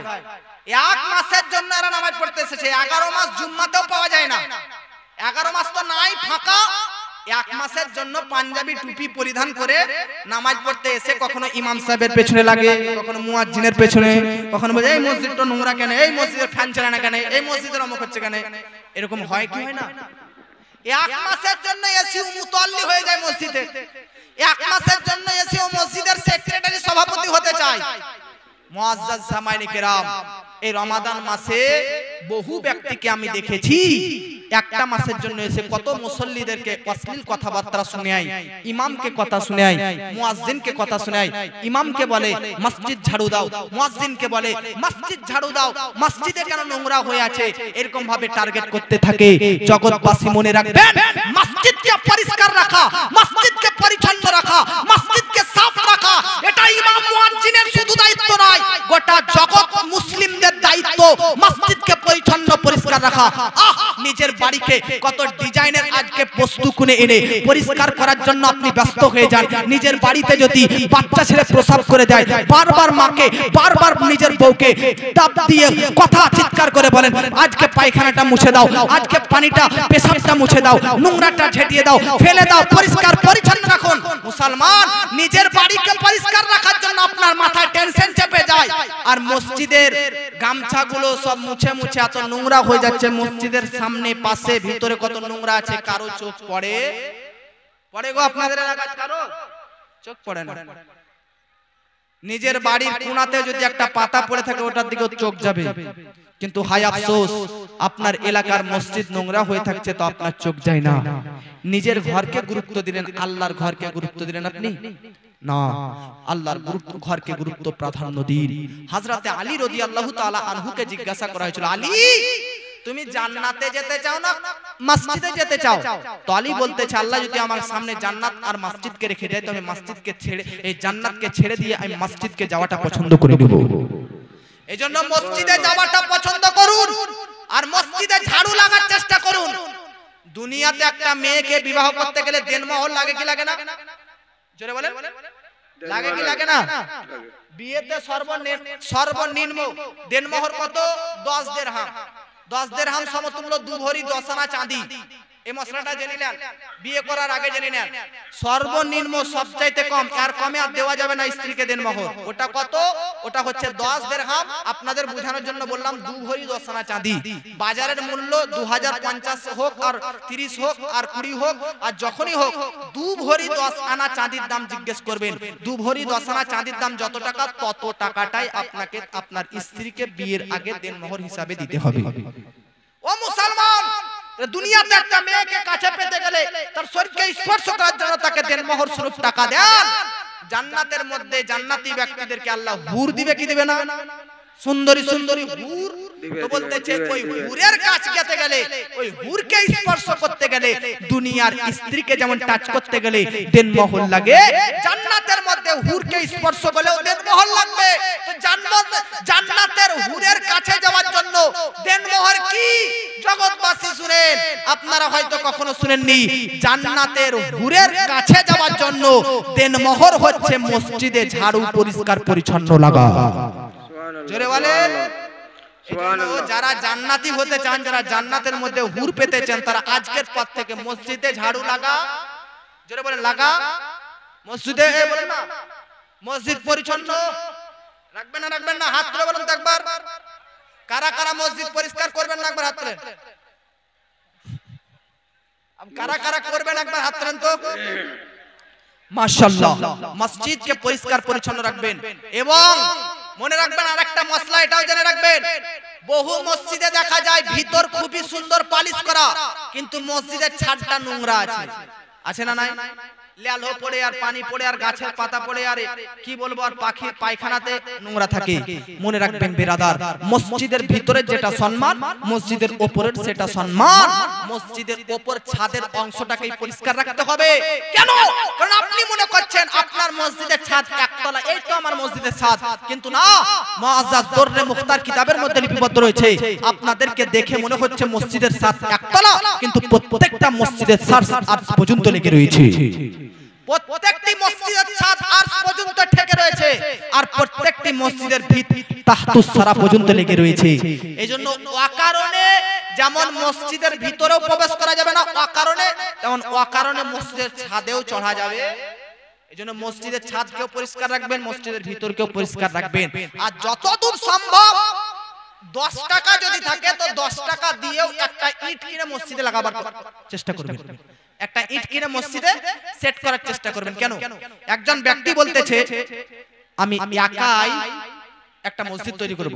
ঠিক আছে, একাই ওই ব্যক্তি টাকাশীল ব্যক্তি, অর্থশালী ব্যক্তি মসজিদ একাই তৈরি করে দিল। ওই ব্যক্তির জন্য ও স্বপ্নে দেখতেছে যে তার স্বপ্নে দেখতেছে আল্লাহ পাক তার জন্য একটা একাই জান্নাত তৈরি করে দিয়েছে। কারণ মাম বানা লিল্লাহি বানাল্লাহু লাহু বাইতান ফিল জান্নাত, মাম বানা লিল্লাহি মসজিদান বানাল্লাহু লাহু বাইতান ফিল জান্নাত। যে মসজিদকে তৈরি করবে তার জন্য আল্লাহ জান্নাতে একটা ঘর তৈরি করবে। তো এই ব্যক্তি একা একটা মসজিদ তৈরি করেছে, তার জন্য আল্লাহ জান্নাতে একটা ঘর তৈরি করেছে। পরের দিন স্বপ্নে দেখতেছে হাজার হাজার মানুষের জান্নাতের মধ্যে ঘর তৈরি করা হয়েছে। তো কি ব্যাপার, আমি একাই মসজিদ তৈরি করেছি, আমার জন্য একটা জান্নাতে ঘর করা আছে, আর এরপরে দেখতেছি হাজার হাজারটা বাড়ি কেন? তো সকালবেলাতে তিনি ঘুম থেকে উঠে দেখতেছেন হাজার হাজার মানুষ হাজার হাজার টাকা দিয়ে মসজিদটাকে তৈরি করে দিয়েছে। জোরে বলেন। এইজন্য একাই কেউ মসজিদ তৈরি করবেন না, একাই করলে একটা জান্নাতে ঘর হবে, কিন্তু 1 টাকা দিলেও মসজিদের কাজে যদি লাগান তবু 1 টাকার পরিবর্তে ইনশাআল্লাহ আপনার জন্য জান্নাতে ঘর বানিয়ে দিতে পারে। এইজন্য মসজিদের বানানোর জন্য, মসজিদকে তৈরি করার জন্য টাকা ব্যয় করুন। হ্যাঁ, আমরা নিজেদের ঘরকে চকচকা করার জন্য কত লাখ লাখ টাকা খরচা করি, আর মসজিদে দেওয়ার সময় আসে তখন আমাদের পকেটে হাত ভরে আমরা বসে থাকি। না ব্রাদার, মসজিদের জন্য দিবেন, মসজিদের জন্য রাখবেন, মসজিদকে তৈরি করবেন। আপনার গ্রামের এটা গর্ব, মসজিদ সুন্দর রাখা কি। তবে আরেকটা কথা আপনাদের বললেও হয় না, মসজিদ সুন্দর করার পাশাপাশি ইমামের বেতনটাকে একটু সুন্দর রাখিয়েন। কি বললাম? আপনাদের ইমামের বেতন কত জানা আছে? জানা নাই? আমাদের এলাকার ইমামদের বেশিরভাগ বেতন 5,000, 6,000, 7,000। আচ্ছা বলেন তো ভাই, একটা ইমামের বেতন 5, 6, 7,000 কি চলবে? জোরে বলেন, চলবে? একজন ব্যক্তি বলতেছেন না হুজুর, মৌলবীদের টাকাতে খুবই বরকত, উনাদের টাকা 5-7,000 চলে যাবে। তোকে গিয়ে বলুন যে ঠিক আছে, তোমার পুরো মাসের ইনকাম 30,000 টাকা ইমাম সাহেবকে দাও, আর ইমাম সাহেবের 5-7,000 টাকা যেটাতে বরকত আছে ওটা তুমি নিয়ে নাও। দিবে কি ভাই? দিবে না। তখন আর বরকত ভাববে না, তখন লস ভাববে, লস। এই জন্য মুসলমান বাড়িতে আপনারা এদিকে মুঠির টাকা তোলান, মুঠি বলে আমাদের এদিকে, আপনাদের কি বলে? বাড়িতে বাড়িতে ইমাম প্রতি মাসে মাসে টাকা তোলেন না মসজিদের জন্য? কত করে দেন আপনারা? এখানে তুলতে হয়নি, সম্পদ আছে মসজিদের, এখানে চাঁদা তুলতে হয়নি। তো যাই হোক, আপনারা হয়তো এই ইউটিউবের মাধ্যমে অনেক জায়গা যাচ্ছে, আপনাদেরকে বলি ইমামের বেতন একটু হাই কোয়ালিটি রাখবেন, একটু বাড়িয়ে রাখবেন। কেন? আজকে বেধর্মীদের ঘরের, বেধর্মীদের গির্জা ঘরের, বেধর্মীদের স্কুলের শিক্ষকদের কত বেতন, আর আমাদের মসজিদের ইমামের বেতন এত অল্প স্বল্প। এটা ইমামদের একটা তৌহিন করা হচ্ছে, এটা ইমামের একটা ইমেজকে নষ্ট করা হচ্ছে, ইমামের এটা একটা চর্চা করা হচ্ছে। বেধর্মীরা প্রশ্ন দিতেই পারে মুসলমান ধর্মের ধর্মগুরুদেরকে কেমন রেসপন্স, কেমন রেসপেক্ট করে এরা, যে এদের বেতন 5,000 দিচ্ছে রে। কি বলে আপনার মুখ তুলবেন তাদের সামনে? ইমামের বেতন বাড়ান। করজোরে নিবেদন করতেছি, একজন ইমামের পক্ষে কখনো 5-7,000 চলাটা সম্ভব হয় না। এই জন্য মুআজ্জাজ সামাইনি কিরাম, ইমাম যদি কোন রকমের ব্যথা পায়, কষ্ট পায়, তার পয়সার অভাবে কোন কাজ যদি না করতে পারে, হাসরের প্রান্তরে প্রত্যেকটি মুক্তাদি গ্রামবাসীদেরকে আল্লাহ ধরবে। ধরবে কি ধরবে না? কিছু কিছু ব্যক্তি আছে ইমামের প্রতি এমন ভাবে দাবাও দেয় যে ইমাম মাসে তুমি 10 দিন ছুটি পাবে না, মাসে তুমি 2 দিন বাড়ি যেতে পারবে, আর 28 দিন মসজিদে থাকতে হবে। বলে কি বলে না? এরকমও করা যাবে। ইমাম সাহেবকে উনারও বাড়িতে সন্তান সন্ততি স্ত্রী রয়েছে, উনারও বাড়ি যাওয়া লাগবে। ইমাম যদি কোনো পাপ করে নাই, বাড়ি না যেতে পেরে, ওই পাপের অধিকারী আপনার উপর চাপবে। আর ইমাম যদি কোনো পাপ বাড়ি না যাওয়ার কারণে করতে করে নেয়, তো ওই পাপের অংশীদার আপনারা হবেন। এইজন্য ইমামকে সর্ব কাজে তিনাকে রাখবেন, মুআজ্জাজ সরদার হিসাবে ভাববেন। আমরা শুধু ইক্তাদাইত বিহাদাল ইমাম, যতক্ষণ নামাজ পড়ছি ততক্ষণই তুমি আমার ইমাম, বাকি সব সময় তুমি আমাদের গোলাম, নাকি? এরকম করবেন না। আপনারা খুবই ভালো মানুষ, আপনাদের ইমাম সাহেবকে খুব সম্মান, রেসপেক্ট করেন, ভালোবাসেন। অন্যান্য জায়গার কথা বলতেছি বাবা, আপনারা রাগ করলেন আমার কথায়? এই জোরে বলেন। কিন্তু না, এখন ইমামদের অবস্থা এরকম হচ্ছে কিনা? ইমামদেরকে এরকম রাখবেন না। মুআজ্জাজ সামাইনি কিরাম, আল্লাহ পাক সকলকে সুস্থ রাখুন। একবার দুরূদ শরীফ পাঠ করুন। আল্লাহুম্মা সাল্লি আলা সাইয়্যিদিনা মাওলানা মুহাম্মদ ওয়া আলা আলি সাইয়্যিদিনা মাওলানা মুহাম্মদ বাবাজি মিল্লাত ইসলামিয়া তো বলতেছিলাম আমি আপনাদের সম্মুখে যে আমার আপনার নবীর তিনটি ছেলে ইন্তেকাল করেছে, নবীর ইন্তেকাল করেছে ছেলে মেয়ে সবাই। আমার নবীজিকে টেনশন হতেছে, দুঃখ হচ্ছে, কষ্ট হতেছে, ব্যথা হতেছে। আল্লাহ পাক বলতেছে হাবিব গো, তাবিব গো, নবী গো, আপনার কাছ থেকে আমি তিনটি ছেলে দেখেন না কি দিয়েছি ওটা দেখুন। পৃথিবীর মধ্যে সর্বশ্রেষ্ঠ কিতাব কুরআন আমি আপনাকে দান করেছি। পৃথিবীর মধ্যে সবচাইতে সৌন্দর্য ব্যক্তি করে আমি আপনাকে আল্লাহ বানিয়েছি। পৃথিবীর মধ্যে সবচাইতে জ্ঞানের অধিকারী আমি আল্লাহ পাক আপনাকে দান করেছি। পৃথিবীর মধ্যে নূর সবচাইতে বড় হাই কোয়ালিটি নূর আমি আপনাকে দিয়ে তৈরি করেছি। পৃথিবীর মধ্যে আমি আপনাকে বাতিনি জাহিরি প্রকাশ্য ও প্রকাশ্য সব রকমের জ্ঞান আমি আপনাকে দান করেছি। ও গো নবীজি আপনাকে আমি হাউজে কাউসার দিয়েছি, আমি আপনাকে মেরাজ দিয়েছি, আমি আপনাকে পৃথিবীর শুরু থেকে শেষ পর্যন্ত যত গুণবলী আছে সব রকমের ভালো গুণবলী দান করেছি। জামানা দিবানা ও গো মা আমিনা, তোমার লালের নাই তুলনা, মা গো তোমার লালের নাই তুলনা। জোরে বলেন জামানা দিবানা ও গো মা আমিনা, তোমার লালের নাই তুলনা, মা গো তোমার লালের নাই তুলনা।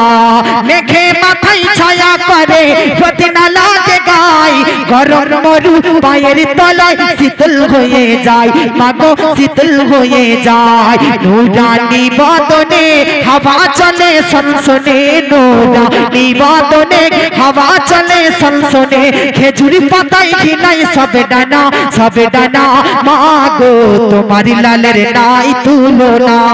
জামানা দিবানা ও গো মা আমিনা, তোমার লালের নাই তুলনা, মা গো তোমার লালের নাই তুলনা। জোরে বলেন নবীজি দুনিয়াতে শুধু আপনাকে দান করেছি এমনটা নয়, কিয়ামতের দিন হাসরের প্রান্তরেও আপনাকে আমি অসংখ্য গুণবলী দান করেছি, অসংখ্য গুণবলী দান করিব। ও বেরাদানে মিল্লাত ইসলামিয়া, আল্লাহ পাক বলতেছে নবীজি আপনার ছেলে ইন্তেকাল করেছে, আপনার ছেলে আপনার কাছ থেকে নিয়েছি। কি নিয়েছি এটা দেখেন না, কি দিয়েছি এটা দেখুন। আমি আপনাকে মাকামে মাহমুদ এবং লিয়াউল হামদ দান করেছি। জোরে বলেন মাকামে মাহমুদ লিয়াউল হামদ কি জিনিস এবার মনে রাখবেন বাবাজি। আজকে যখন 12ই রবিউল আউয়াল আসে, নবী দিবসের মাস আসে, নবীর আগমন দিবসের মাসের টাইম আসে, তখন দেখবেন 12ই রবিউল আউয়ালে সুন্নি জনগণরা, আহলুস সুন্নাত ওয়াল জামাতের দলের মানুষরা, সুন্নি জামাতের মানুষরা আজকে বড় বড় পতাকা উত্তোলন করে, জুলুস পার করে নবীজির মিলাদুন নবী পালন করে কি করে না? করে কি করে না? এই সুন্নিদের পতাকা ঝান্ডা উত্তোলন করা মিলাদুন নবীকে দেখে কিছু বাতিল পন্থীরা টিটকারি মারে, ক্রিয়াট করে, আর সুন্নিদেরকে শিরকের ফতোয়া দেয়, বেদাতের ফতোয়া দেয়, হারাম নাজায়েজের ফতোয়া দেয়। আমি তাদেরকে বলতে চাই দুনিয়াতে ঝান্ডা পতাকা নবীর নামে তুলা নিয়ে মারামারি ঝগড়া করতেছি। শোন শোন শোন কান খুলে হাদিস শরীফ পড়। আমার নবীজি সাল্লাল্লাহু তাআলা আলাইহি ওয়াসাল্লামের নামে আজকে আমরা পতাকা উত্তোলন করতেছি বলে তোদের টেনশন হতেছে, কিন্তু মনে রাখ যখন কিয়ামতের দিন হাসরের প্রান্তর আল্লাহ উদযাপন করবে, তখন আল্লাহ স্বয়ং নিজেই নবীর নামে পতাকা তুলতে আরম্ভ করবে। জোরে বলেন আজকে দুনিয়াতে আমরা পতাকা তুলি, তার জন্য হযরত মারামারি করো, তার জন্য ভাই আমাদেরকে শিরক ও বেদাতের ফতোয়া দেয়।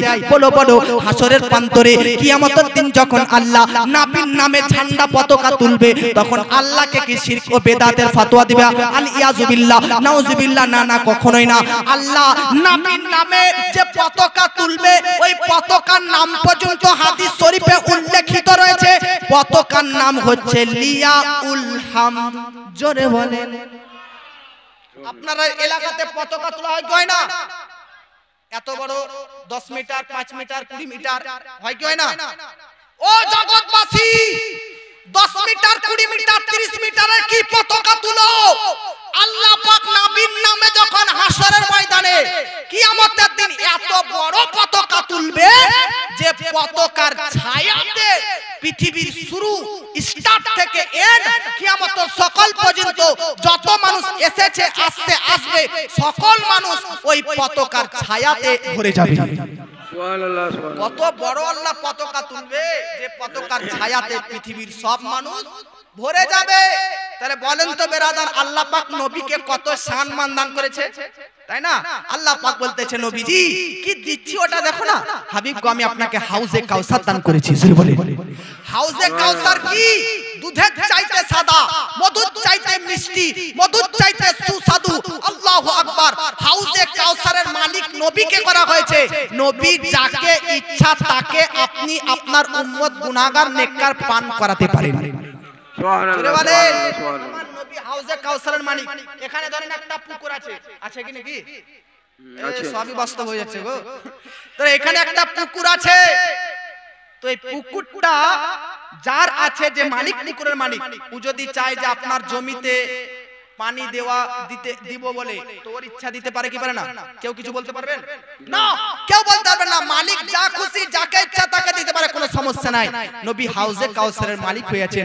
আল্লাহু আকবার। হাসরের দিন সবাই আমরা নাফসি নাফসি করতে করতে পিপাসিত অবস্থায়, ক্লান্ত অবস্থায় নবীর দরবারে আসবো, সবাই ফিরিয়ে দিবে। নবী আমার পিয়ালা হাতে ধরে দাঁড়িয়ে থাকবে, আও উম্মত আও, এলাও পানি পান করে জান্নাতি হয়ে যাও। নবীকে আল্লাহ হাউজে কাউসারের মালিক পর্যন্ত করেছে।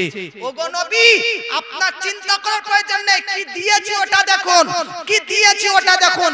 কিয়ামতের মাঠে, কিয়ামতের দিন এক এক দিন 50,000 বছরের সমতুল্য হবে। একটা দিন কত বললাম? 50,000 বছর। 50,000 সমতুল্য হবে। আল্লাহ পাক বলতেছে আমার বান্দাদের হিসাব ও কিতাব নেওয়ার জন্য 1 মিনিটে আমি করে দিতে পারি। জোরে বলেন, জোরে বলেন। আচ্ছা বলেন তো, আল্লাহ যদি চাই তো আমাদের সবার হিসাব ও কিতাব সেকেন্ডের মধ্যে করে দিতে পারবে কি পারবে না? পারবেন। এই জোরে বলেন, করতে পারবে কি পারবে না? পারবেন। আল্লাহ বলতেছে নবী, ওগো হাবিব, আমি আমার বান্দাদের হিসাব ও কিতাব কয়েক মুহূর্তের মধ্যে করে দিব, কিন্তু বাকি সময়টা আমি কেন করব জানেন? শুধু আপনার শান শওকত মর্যাদা নিয়ে বক্তব্য রাখার জন্য। জোরে বলেন। আরে হাসরের ময়দানটা একটা বাহানা, আর আমার আপনার নবীর উপর আল্লাহ পাকের নিশানা। জোরে বলেন। হাসরের ময়দান একটা বাহানা, নবীর মর্যাদা বর্ণনা করার একটা বাহানা। এইজন্য কবি বলতেছে কে হোগা এক চল, জোরে বলে, কে হোগা এক চল সাহসর মে সা, কে হোগা এক চল সাহসর মে ऐसा जिसमें सरकार के अज़ीमात खिताबत होगी, के होगा एक चल साहसर में ऐसा जिसमें सरकार के अज़ीमात खिताबत होगी, के होगा एक चल साहसर में ऐसा जिसमें सरकार की अज़ीमात पे खिताबत होगी। अरे सिदरातुल मुंतहा मेरे हुजूर, जरा बोलें और मोहब्बत बोलें सुभानअल्लाह। अरे सिदरातुल मुंतहा पे मेरे हुजूर, अरे उस दिन मेरे नबी का चर्चा किया जाएगा, कि होगा एक जल साहसर में ऐसा जिसमें सरकार के अज़ीमात खिताबत होगी।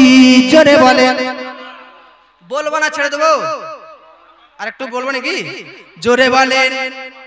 আপনাদের এদিকে রেশন দেয়, রেশন দেয় তো দেখবেন, রেশন দোকান হোক, ওষুধের দোকানে হোক, লাইন থাকে না? লাইন, লাইন থাকে না ভাই? লাইন দিয়ে দাঁড়িয়ে থাকে না সবাই? তো যে কাতারের আগে থাকে সে আগে পায় কি পায় না? এই জোরে বলেন, আগে পায় কি পায় না? যে কোনো জায়গাতে লাইন থাকলে সিরিয়ালে যে আগে থাকবে তাকে দেওয়া হবে আগে, তাই না?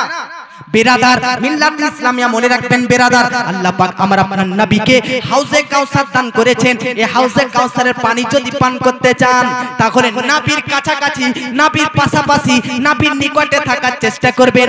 আপনারা বলবেন হুজুর আল্লাহর নবীর কাছাকাছি হব কি করে, আল্লাহর নবীর পাশাপাশি থাকবো কিভাবে, আল্লাহর নবীর নিকটবর্তী হব কি করে?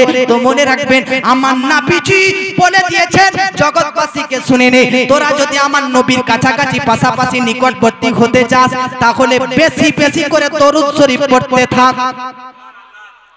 কি করতে থাক? বেশি বেশি করে দরুদ শরীফ পড়। তাহলে তোরা যে যত দরুদ শরীফ বেশি বেশি পাঠ করবে সে তত আমার নবীর কাছাকাছি হয়ে যাবে। আজকে আমরা মুআজ্জাজ সংসারের বৈধ অবৈধ কাজ করার জন্য টাইম বার করতে পারি, জুয়া খেলার জন্য টাইম বার করি, বিভিন্ন কাজ করার জন্য টাইম বার করি, কিন্তু দরুদ শরীফ পাঠ করার জন্য টাইম বার করি না। নারায়ে তাকবীর, নারায়ে রিসালাত, নারায়ে রিসালাত, নারায়ে রিসালাত, আওলাদে রাসূলের আগমন। দাঁড়িয়ে যান আপনারা। নারায়ে তাকবীর, নারায়ে রিসালাত, মাসলাকে আলা হযরত, মাসলাকে আহলে সুন্নাত, হযরত আল্লামা মাওলানা কারি সামিরুল ইসলাম সাহেব কিবলা, হযরত আল্লামা মাওলানা কারি সামিরুল ইসলাম সাহেব কিবলা, আওলাদে আলী, আওলাদে রাসূল, আওলাদে আলী। নারায়ে তাকবীর, নারায়ে রিসালাত। ইনশাআল্লাহ আপনারা বসে যান, बसे जान, बसे जान। जो नबी का वफादार है, जो नबी का वफादार है, हश्र में वो मचल जाएगा। जरा बोले जो नबी का, जो नबी का, जो नबी का वफादार है, हश्र में वो मचल जाएगा। जो नबी का वफादार है, हश्र में वो मचल जाएगा। मुस्तफा का जो गादार है, मुस्तफा का जो गादार है, वो जहन्नम में जल जाएगा। मुस्तफा का जो गादर है वो जहन्नम में जल जाएगा। जोरे बोले আপনাদের সম্মুখে কোন হাস্তি, কোন শখসিয়াত, কোন ব্যক্তি, কোন মহান ব্যক্তিত্বের অধিকারী, কোন আজকে উপস্থিত হয়েছে আপনারা দেখতে পাচ্ছেন কিনা? ইনি হচ্ছেন হযরত আলী রাদিয়াল্লাহু তাআলা আনহুর বেটা। জোরে বলেন আর মহব্বতে বলেন আর হাত উঠা করে বলেন সুবহানাল্লাহ। মনে রাখবেন ওই হযরত আলী, যে হযরত আলী কাবার ভিতরে জন্মগ্রহণ করেছে। জোরে বলেন ওই হযরত আলী তিনি দুনিয়াতে জন্মগ্রহণ করার পর আজকে দুধ পান করা মায়ের বেরাদার গুরুত্ব প্রাধান্য দেননি। যতক্ষণ পর্যন্ত নবীর থুতু মুবারককে না পান করবেন, নিজের মায়ের দুধ পান করাকে দূরে রেখে নবীর থুতু মুবারককে পান করার জন্য একদিন পর্যন্ত ওয়েট করে থেকেছিলেন। সুবহানাল্লাহ। কোন হযরতে আলী, যে হযরতে আলী নবীর চেহারাকে এক চমক, এক দমক দেখার জন্য আজকে নিজের চক্ষু, নিজের চামড়া দুটোকে সংস্পর্শ করে রেখেছিলেন। জোরে বলেন কোন হযরতে আলী? আর পৃথিবীর মধ্যে প্রত্যেকটি নাপাক ব্যক্তি, প্রত্যেকটি অপবিত্র ব্যক্তির জন্য মসজিদে যাওয়া হারাম যতক্ষণ না পবিত্রতা অর্জন না করতে পারবে। কিন্তু আমাদের মধ্যে এমন বীর, এমন পালওয়ান ছিলেন, তার নাম হযরতে আলী। তিনি নাপাক থাকলেও মসজিদে যায়, নাপাক থাকলেও অপবিত্র থাকলেও মসজিদের মধ্যে প্রবেশ করা নবী আলীর জন্য জায়েজ করে দিয়েছিলেন। সুবহানাল্লাহ। নারায়ে হায়দারি, নারায়ে হায়দারি, নারায়ে হায়দারি। পাক পঞ্জতন কনফারেন্স জিন্দাবাদ। কোন হযরতে আলী? আল্লাহু আকবার। পৃথিবীর মধ্যে আজকে আমি হোক, আপনি হোক, ইনি হোক, সবার ক্ষেত্রে প্রযোজ্য, সবার ক্ষেত্রে একটাই মাসলা। এখন যদি কোনো পুরুষের মধ্যে ক্ষমতা থাকে তো একের অধিক বিয়ে করতে পারবে কি পারবে না? জোরে বলেন। আপনার অলরেডি একটা স্ত্রী আছে, মসলা শুনুন, বিয়ে করতে বলছি না, আপনার অলরেডি একটা স্ত্রী আছে, এর পরেও একটা বিয়ে করতে পারবেন কি পারবেন না? জোরে বলেন পারবেন কি পারবেন না? কুরআন বলতেছে একটা স্ত্রী কি একই সময়ে একই টাইমে আপনার কাছে 4টি স্ত্রী রাখতে পারবে। রাখতে পারবেন কি পারবেন না? আমি যদি আপনাকে বলি পৃথিবীর মধ্যে, ও ভাই শুনো, তোমার জন্য একটাই বিয়ে করা, তোমার জন্য যে মেয়েটা এখন বিবাহ বন্ধন আবদ্ধ আছে ওটাই থাকবে, কোনো মেয়েকে বিয়ে করতে পারবে না, এইরকম ফাতোয়া আমি আপনার জন্য দিতে পারবো? জোরে বলেন। পৃথিবীর মধ্যে কোন শ্বশুর আছে, কোন শ্বশুর আছে যে তার জামাইকে বলবে যে জামাই আমার বিটি যতদিন পর্যন্ত তোমার বিবাহ বন্ধনে আবদ্ধ হয়ে থাকবে ততদিন পর্যন্ত কোন মেয়ের সঙ্গে আলীর বিবাহ হবে না, আলীর সঙ্গে সম্পর্ক হবে না? ওই ভাই মুআজ্জাজ বলতে চাই পৃথিবীর কোন শ্বশুরের অধিকার নাই তার জামাইকে এটা বলবে যে আমার মেয়ে ছাড়া আর অন্য কোন মেয়েকে বিবাহ করা হালাল নয়, হারাম। কিন্তু একমাত্র শ্বশুর নবী মুহাম্মদুর রাসূলুল্লাহ তিনি, যিনি তিনার জামাই হযরতে আলীকে বলে দিয়েছিলেন যে শোনো আলী, তোমার বিবাহ বন্ধনে আমার বেটি ফাতিমা যতদিন থাকবে ততদিন আর অন্য কোন মেয়েকে বিবাহ করার পারমিশন তুমি পাবে না। তোমার জন্য আমার মেয়ে যতদিন তোমার বিবাহ বন্ধন থাকবে ততদিন অন্য মেয়ের সঙ্গে বিবাহ করা হালাল না হারাম? হারাম। হালাল না হারাম? হারাম। কোন আলী বিরাদানে মিল্লাত ইসলামিয়া জিনার সম্পর্কে আমার আপনার নবী বলেছে, 5 মিনিটের জন্য বলতেছি, আনা মাদিনাতুল ইলমি ওয়া আলীগুন বাবুহা, আমার নবী ইলমের শহর, তার দরজা হচ্ছে হযরতে আলী। আল্লাহু আকবার। আমার আপনার নবী ইলমের শহর, তার দরজা হযরতে আলী। হযরতে আলীর জ্ঞান কত, হযরতে আলীর ইলম কত, হযরতে আলীর ইলমের চর্চা কত, তার ভিতরে কত জ্ঞান ছিল, এতটা জ্ঞান ছিল, এতটা জ্ঞান ছিল যে বিখ্যাত সাহাবী হযরতে ওমর ইবনুল খাত্তাব রাদিয়াল্লাহু তাআলা আনহু তিনি কোনো বিষয়ে ফয়সালা দেওয়ার আগে ভাবতেন যে হযরতে আলী যদি না আছে তো আমি কোনো বিষয়ে ফয়সালা দেওয়ার আগে আল্লাহর নিকট আশ্রয় চাইতেছি, আল্লাহর নিকট আল্লাহর নিকট পানাহ চাইতেছি। তো সাহাবী হযরতে ওমর ইবনুল খাত্তাবকে যিনি আজকে কোন রাস্তায় চললে শয়তান পর্যন্ত ওই রাস্তা দিয়ে হেঁটে যেতেন না, ওই হযরতে ওমর ফারুক বলতেছে আলী যদি আমার মাজলিসে না থাকতো তো কোন ফয়সালার উত্তর বিচার দিতে আমি পানাহ চাইতাম, আল্লাহর কাছে আশ্রয় চাইতাম। কোন আলী? আল্লাহু আকবার। এত বড় জ্ঞানী, এত বড় জ্ঞানী যে বিখ্যাত তাবেঈ হযরতে সাঈদ ইবনে মুসাইয়িব রাদিয়াল্লাহু তাআলা আনহু তিনি বলতেছে যে আরবের মধ্যে, মদিনার মধ্যে, মক্কার মধ্যে কোন মায়ের লাল এমন জন্ম নেয়নি যে প্রকাশ্যভাবে বলতো যে শুনো, যা জিজ্ঞেস করতে পারো, যেটা জিজ্ঞেস করতে পারো করো, আমি উত্তর দিব। কোন মায়ের লালের এটা হিম্মত হয়নি। আরে এমন মায়ের লাল যদি পৃথিবীতে ছিলেন তারই নাম হযরতে আলী। তিনি প্রকাশ্যভাবে, তিনি জাহিরিভাবে, তিনি সম্পর্কভাবে, আজকে প্রকাশ্যভাবে আল্লাহু আকবার ফুলাসাভাবে বলে দিতেন যাদের যা ইচ্ছা আছে, যাদের যেটা প্রশ্ন কোশ্চেন করার আছে করো, আমি হযরতে আলী উত্তর দিয়ে দিব। কোন হযরতে আলী? জিনার সম্পর্কে হযরতে আয়েশা সিদ্দিকার মতন একজন নারী বলে দিয়েছেন যে হযরতে আলীর মতন শরীয়তের মাসাইল, শরীয়তের বিধিবিধান সম্পর্কে জ্ঞানী আর পৃথিবীর মধ্যে কেউ নেই, খাস করে আরবের মধ্যে কেউ নেই। হযরতে আলীকে জিনার ব্যাপারে হযরতে আব্দুল্লাহ ইবনে মাসউদ রাদিয়াল্লাহু তাআলা আনহু বলতেছেন হযরতে আলী এত বড় জ্ঞানী ছিলেন, এত বড় পণ্ডিত ছিলেন যে তিনার মতন ইলমে ফরাইদ সম্পর্কে জ্ঞান আর কারো মধ্যে ছিল না। তার নাম তো হযরতে আলী। আল্লাহু আকবার। কেন বা জ্ঞানী হবে না, কেন বা তিনার ইলম হবে না? কারণ নবী বলে দিয়েছেন আনা দারুল হিকমাতি ওয়া আলীগুন বাবুহা, আমি জ্ঞানের বিধানের শহর, তার দরজা হচ্ছে হযরতে আলী। জানেন হযরতে আলীর কত বিদ্যা, হযরতে আলীর কত জ্ঞান, হযরতে আলীর কত বিদ্যা। আপনি কোরআন খুলুন, কোরআনের মধ্যে কতটা পারা? 30টি পারা। কতটা সূরা? 114টি সূরা। আল্লাহু আকবার। হযরতে আলী নিজে বলতেছে কোরআনের মধ্যে 114টা সূরা ছাড়লাম, ছেড়ে দিলাম, 114টা সূরার কথা বলতেছি না। আরে সূরা শুরু করতে গেলে সূরার শুরুতে, সূরার আরম্ভতে বিসমিল্লাহ পড়তে হয়। বিসমিল্লাহির রহমানির রহিম। হযরতে আলী বলতেছে সম্পূর্ণ 114টা ছেড়েই দিলাম সূরা। সূরার শুরুতে যে বিসমিল্লাহ আছে ওই বিসমিল্লাহর মধ্যে কটা ওয়ার্ড রয়েছে? তো হযরতে আলী বলতেছে 4টি।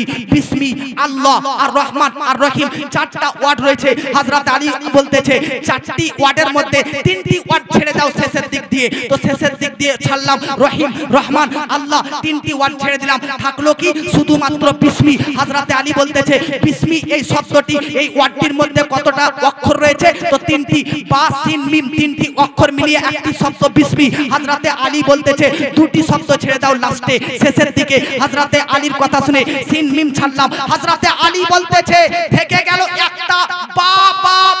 হযরতে আলী বলতেছে বার লাকড়িটাও নয়, পায়ের নিচে যে নুকতা আছে ওই নুকতার কথা বলতেছি। হযরতে আলীর কত জ্ঞান ছিল, শুধু এই কথাটা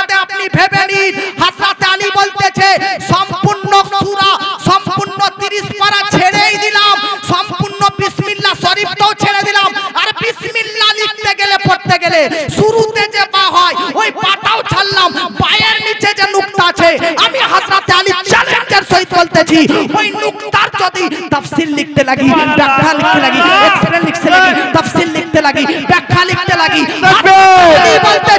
হযরত আলী বলতেছে পায়ের নিচের নুকতার যদি তাফসীর লিখতে লাগি তো লিখিত তাফসীরের খাতাগুলো পড়ে নেওয়ার জন্য এক দুটো নয় 80টা উট প্রয়োজন হয়ে যাবে। সুবহানাল্লাহ সুবহানাল্লাহ, নারায়ে তাকবীর, নারায়ে তাকবীর, নারায়ে রিসালাত, নারায়ে রিসালাত, নারায়ে হায়দারি। ওর হযরত আলী রাদিয়াল্লাহু তাআলা আনহু, ভাবুন মুসলমান, হযরত আলীর কত জ্ঞান, যে মুআজ্জাজ পুরো 30 পারা, পুরো 114টি সূরা নয়, সূরার শুরুতে বিসমিল্লাহ সম্পূর্ণ নয়, বিসমিল্লাহর আরম্ভতে বা, ওই পায়ের নিচে নুকতার তাফসীরের খাতা যদি লিখতে লিখতে এতটা আলী করে যায়, আমি তার জন্য কোরআন পড়ে অবাক হচ্ছি। সামান্য আপনাকে মনে হচ্ছে পায়ের নিচে ছোট নুকতাটা যদি তাফসীরের এই আলাম হয়, তার সম্পূর্ণ তাফসীর কোরআনের যদি লেখা হয়, এই জন্য আল্লাহ পাক বলেছে গোটা জগতের কাগজ, গোটা জগতের আজকে গাছের পাতাকে কাগজ আর ডালপাল শাখা প্রশাখাকে কলম আর পানিকে কালি করলে কোরআনের তাফসীর করে শেষ করা যাবে। সুবহানাল্লাহ। এ মুআজ্জাজ কোন হযরতে আলীর আজকে আওলাদকে পেয়েছেন, কোন হযরতে আলীর আজকে সন্তানকে পেয়েছেন, যে হযরতে আলী রাদিয়াল্লাহু তাআলা আনহু বদরের যুদ্ধে, উহুদের যুদ্ধে, খাইবারের যুদ্ধে, আপনি শুনেননি খাইবারের যুদ্ধের প্রান্তরে, খাইবারের যুদ্ধ বিশাল একটা এরিয়া, বিশাল একটা বেরাদানে মিল্লাত ইসলামের এলাকা, এই খাইবারেরটা জয় করা মুসলমানদের জন্য কর্তব্য ছিল, মুসলমানদের জন্য খাইবারের ওই এলাকাটা আজকে জয় করা, ফাতাহা করা, জিতে নেওয়া জরুরি ছিল।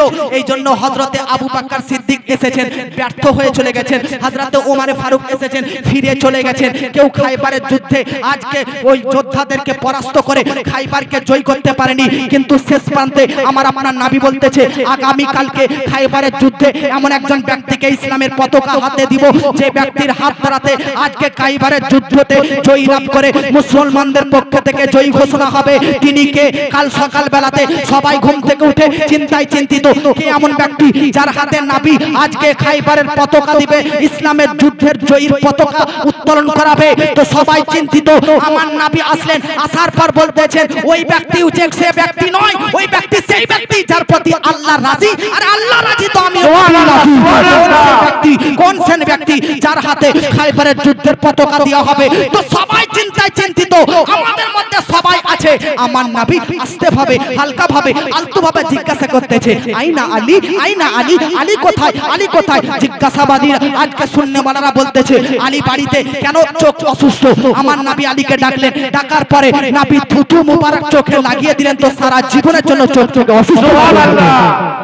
হযরত আলী সেই ব্যক্তি যিনি খাইবারের দরজা 40 থেকে 50 জন আজকে বড় বড় শক্তিশালীরা মিলে 40 থেকে 50 জন বড় বড় শক্তিশালী ব্যক্তিরাও খাইবারের আজকে দরজাকে তুলতে পারেনি।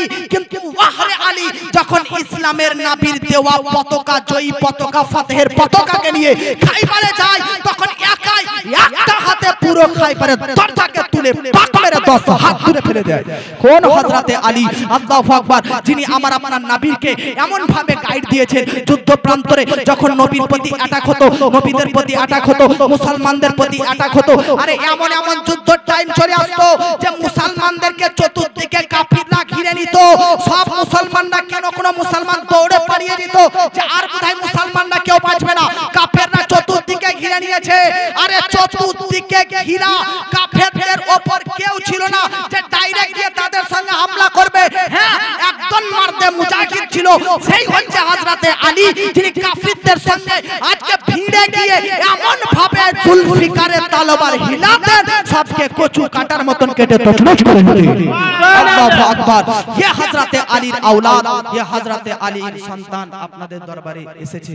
আমি আপনাদের সম্মুখে আর বক্তব্য রাখছি না হযরতে আলীর ব্যাপারে। হযরতে আলীর আওলাদ এসেছে কিনা দেখতে পাচ্ছেন? কি চেহারা সুন্দর, মাশাআল্লাহ, মনেই হচ্ছে যে হযরতে আলী, হযরতে আলী। আমি আপনাকে তো প্রথমে আমার বক্তব্য ছিল যে নবীর বংশ, নবীর তিনটি ছেলে, ছেলের মাধ্যমে তো বংশ চলে। চলে কি চলে না? কিন্তু ছেলের মাধ্যমে বংশ চলে চলে না? নবী ছেলে ইন্তেকাল করেছে, তবু আল্লাহ নবীকে এই অফার দিয়েছে যে আপনার ছেলে ইন্তেকাল করে গেছে, তবু পুরো পৃথিবীর মধ্যে আপনার বংশধররা বিরাজ করতে। দেখতে পেলেন আছে কি নাই? তিনটি ছেলে ইন্তেকাল করেছে। এটা সূরা আল কাউসারের ব্যাখ্যা। অ্যাকচুয়ালি দেখতে গেলে সূরা আল কাউসারের ব্যাখ্যা ইনাদের মধ্যে পাওয়া যায়। জোরে বলে আছে কিনা? হযরতে আলী রাদিয়াল্লাহু তাআলা আনহুর বেটা হযরতে ইমাম হুসাইন, ইমাম হুসাইনের বেটার নাম হযরতে ইমাম জাইনুল আবেদিন, ইমাম জাইনুল আবেদিনের পুত্রের নাম হযরতে ইমাম মুহাম্মদ বাকের, ইমাম মুহাম্মদ বাকের বেটার নাম হযরতে ইমাম জাফর সাদিক। জোরে বলে সুবহানাল্লাহ। আচ্ছা শুরু থেকে বলে দিচ্ছি, মুহাম্মদ বলেন সুবহানাল্লাহ।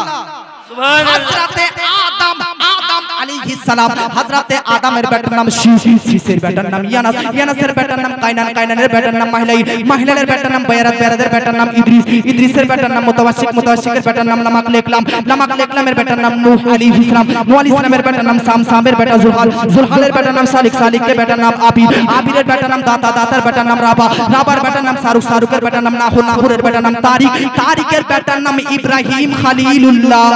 সুবহানাল্লাহ। ইব্রাহিম খালিলুল্লাহর বেটার নাম ইসমাইল জাবিহুল্লাহ, ইসমাইল জাবিহুল্লাহর বেটার নাম কায়দার, কায়দারের বেটার নাম আওয়াম, আওয়ামের বেটার নাম হামাল, হামালের বেটার নাম সাবিত, সাবিতের বেটার নাম সালমান, সালমানের বেটার নাম আল হাইসা, আল হাইসার বেটার নাম আলিয়াস, আলিয়াসের বেটার নাম উদ, উদের বেটার নাম আওবা, আওবার বেটার নাম আদনান, আদনানের বেটার নাম মুহিত, মুহিতের বেটার নাম নাজর, নাজরের বেটার নাম মুদার, মুদারের বেটার নাম ইলিয়াস, ইলিয়াসের বেটার নাম মুদ্রিকা, মুদ্রিকার বেটার নাম খুজাইমা, খুজাইমার বেটার নাম কিনানা, কিনানের বেটার নাম নাজর, নাজরের বেটার নাম মালিক, মালিকের বেটার নাম ফার, ফারের বেটার নাম গালিব, গালিবের বেটার নাম লুই, লুইর বেটার নাম কাব, কাবের বেটার নাম মুররা, মুররার বেটার নাম কিলাব, কিলাবের বেটার নাম কুসাই, কুসাইয়ের বেটার নাম আবু দে মান্নাফ, আবু দে মান্নাফের বেটার নাম হাশিম, হাশিমের বেটার নাম আব্দুল মুত্তালিব, আব্দুল মুত্তালিবের বেটা আব্দুল্লাহ, আব্দুল্লাহর বেটার নাম মুহাম্মাদুর রাসূলুল্লাহ। সুবহানাল্লাহ। মুহাম্মাদুর রাসূলুল্লাহর বেটার নাম, মুহাম্মাদুর রাসূলুল্লাহর বেটি হযরতে ফাতিমা তাজহারা, হযরতে ফাতিমার বেটার নাম ইমাম হোসেন, ইমাম হোসেনের বেটার নাম ইমাম জাইনুল আবেদিন, ইমাম জাইনুল আবেদিনের বেটার নাম ইমাম মুহাম্মদ বাক, ইমাম মুহাম্মদ বাকের, ইমাম মুহাম্মদ বাকের বেটার নাম ইমাম জাফর সাদিক, ইমাম জাফর সাদিকের বেটার নাম ইমাম মুসা কাজিম, ইমাম মুসা কাজিমের বেটার নাম ইমাম আলী রাজা, ইমাম আলী রাজার বেটার নাম সৈয়দ আবু আলাউদ্দিন মুহাম্মদুল জাওয়াদ, সৈয়দ আবু আলাউদ্দিন মুহাম্মদুল জাওয়াদের বেটার নাম সৈয়দ কামালউদ্দিন ঈসা, সৈয়দ কামালউদ্দিন ঈসার বেটার নাম সৈয়দ আবুল আতা আব্দুল্লাহ, সৈয়দ আবুল আতা আব্দুল্লাহর বেটার নাম সৈয়দ আবু মাহমুদ মুহাম্মদ তাকির, সৈয়দ আবু মাহমুদ মুহাম্মদ তাকিরের পুত্রের নাম সৈয়দ মুহাম্মদ, সৈয়দ মুহাম্মদের পুত্রের নাম আব্দুল্লাহ সমঈ, আব্দুল্লাহ সমঈর মেয়ের নাম উম্মুল খায়ের ফাতিমা, আর উম্মুল খায়ের ফাতিমার বেটার নাম বড় পীর আব্দুল কাদের জিলানী। সুবহানাল্লাহ।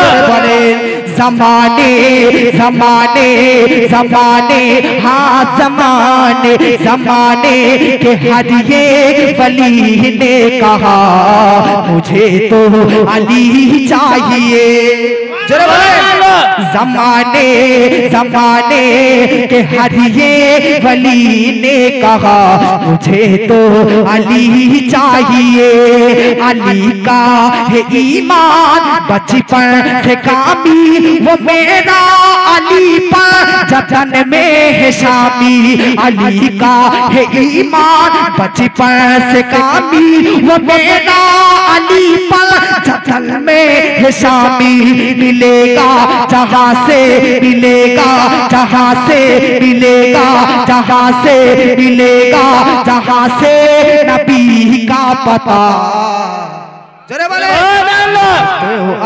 अली चाहिए, मिलेगा जहाँ से नबी का पता।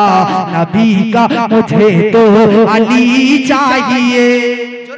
सुभान अल्लाह। हाथ उठाकर बोले या अली, या अली। দেখুন আলীর ভক্ত 50 টাকা দিয়েছে, আপনারা মাঝে মধ্যে দিবেন তবে তো ভালো লাগবে গো। মহব্বতে বলেন সুবহানাল্লাহ। सुभान तो अली चाहिए, ज़माने के हर ये वली ने कहा मुझे तो अली चाहिए। मैं सुन्नी हूँ मुझको, मैं सुन्नी हूँ मुझको, ये निस्बत मिली है वो मेरा निगाहों में मेरे नजफ की गली है। मैं सुन्नी हूँ मुझको, ये निस्बत मिली है निगाहों में मेरे नजफ की गली है। निगाहों में मेरे नजफ की गली है मुबारक हो तुझको मुबारक हो तुझको तेरा रहनुमा मुझे तो अली चाहिए। और माशाल्लाह हाथ उठिए बोलो सुभान अल्लाह। सुभान अल्लाह। मसला के आला हजरत বাস আলা হাজরাতের সঙ্গে আপনাদের যুক্ত আছে কি নাই? আছে কিনা আলা হাজরাতের? अब একটা ছন্দ আলা হাজরাতের বিষয় বলতেছি তারপর হুজুর আসতেছেন। হাত উঠিয়ে বলুন সুবহানাল্লাহ। সুবহানাল্লাহ। মোহাম্মদ বলুন সুবহানাল্লাহ।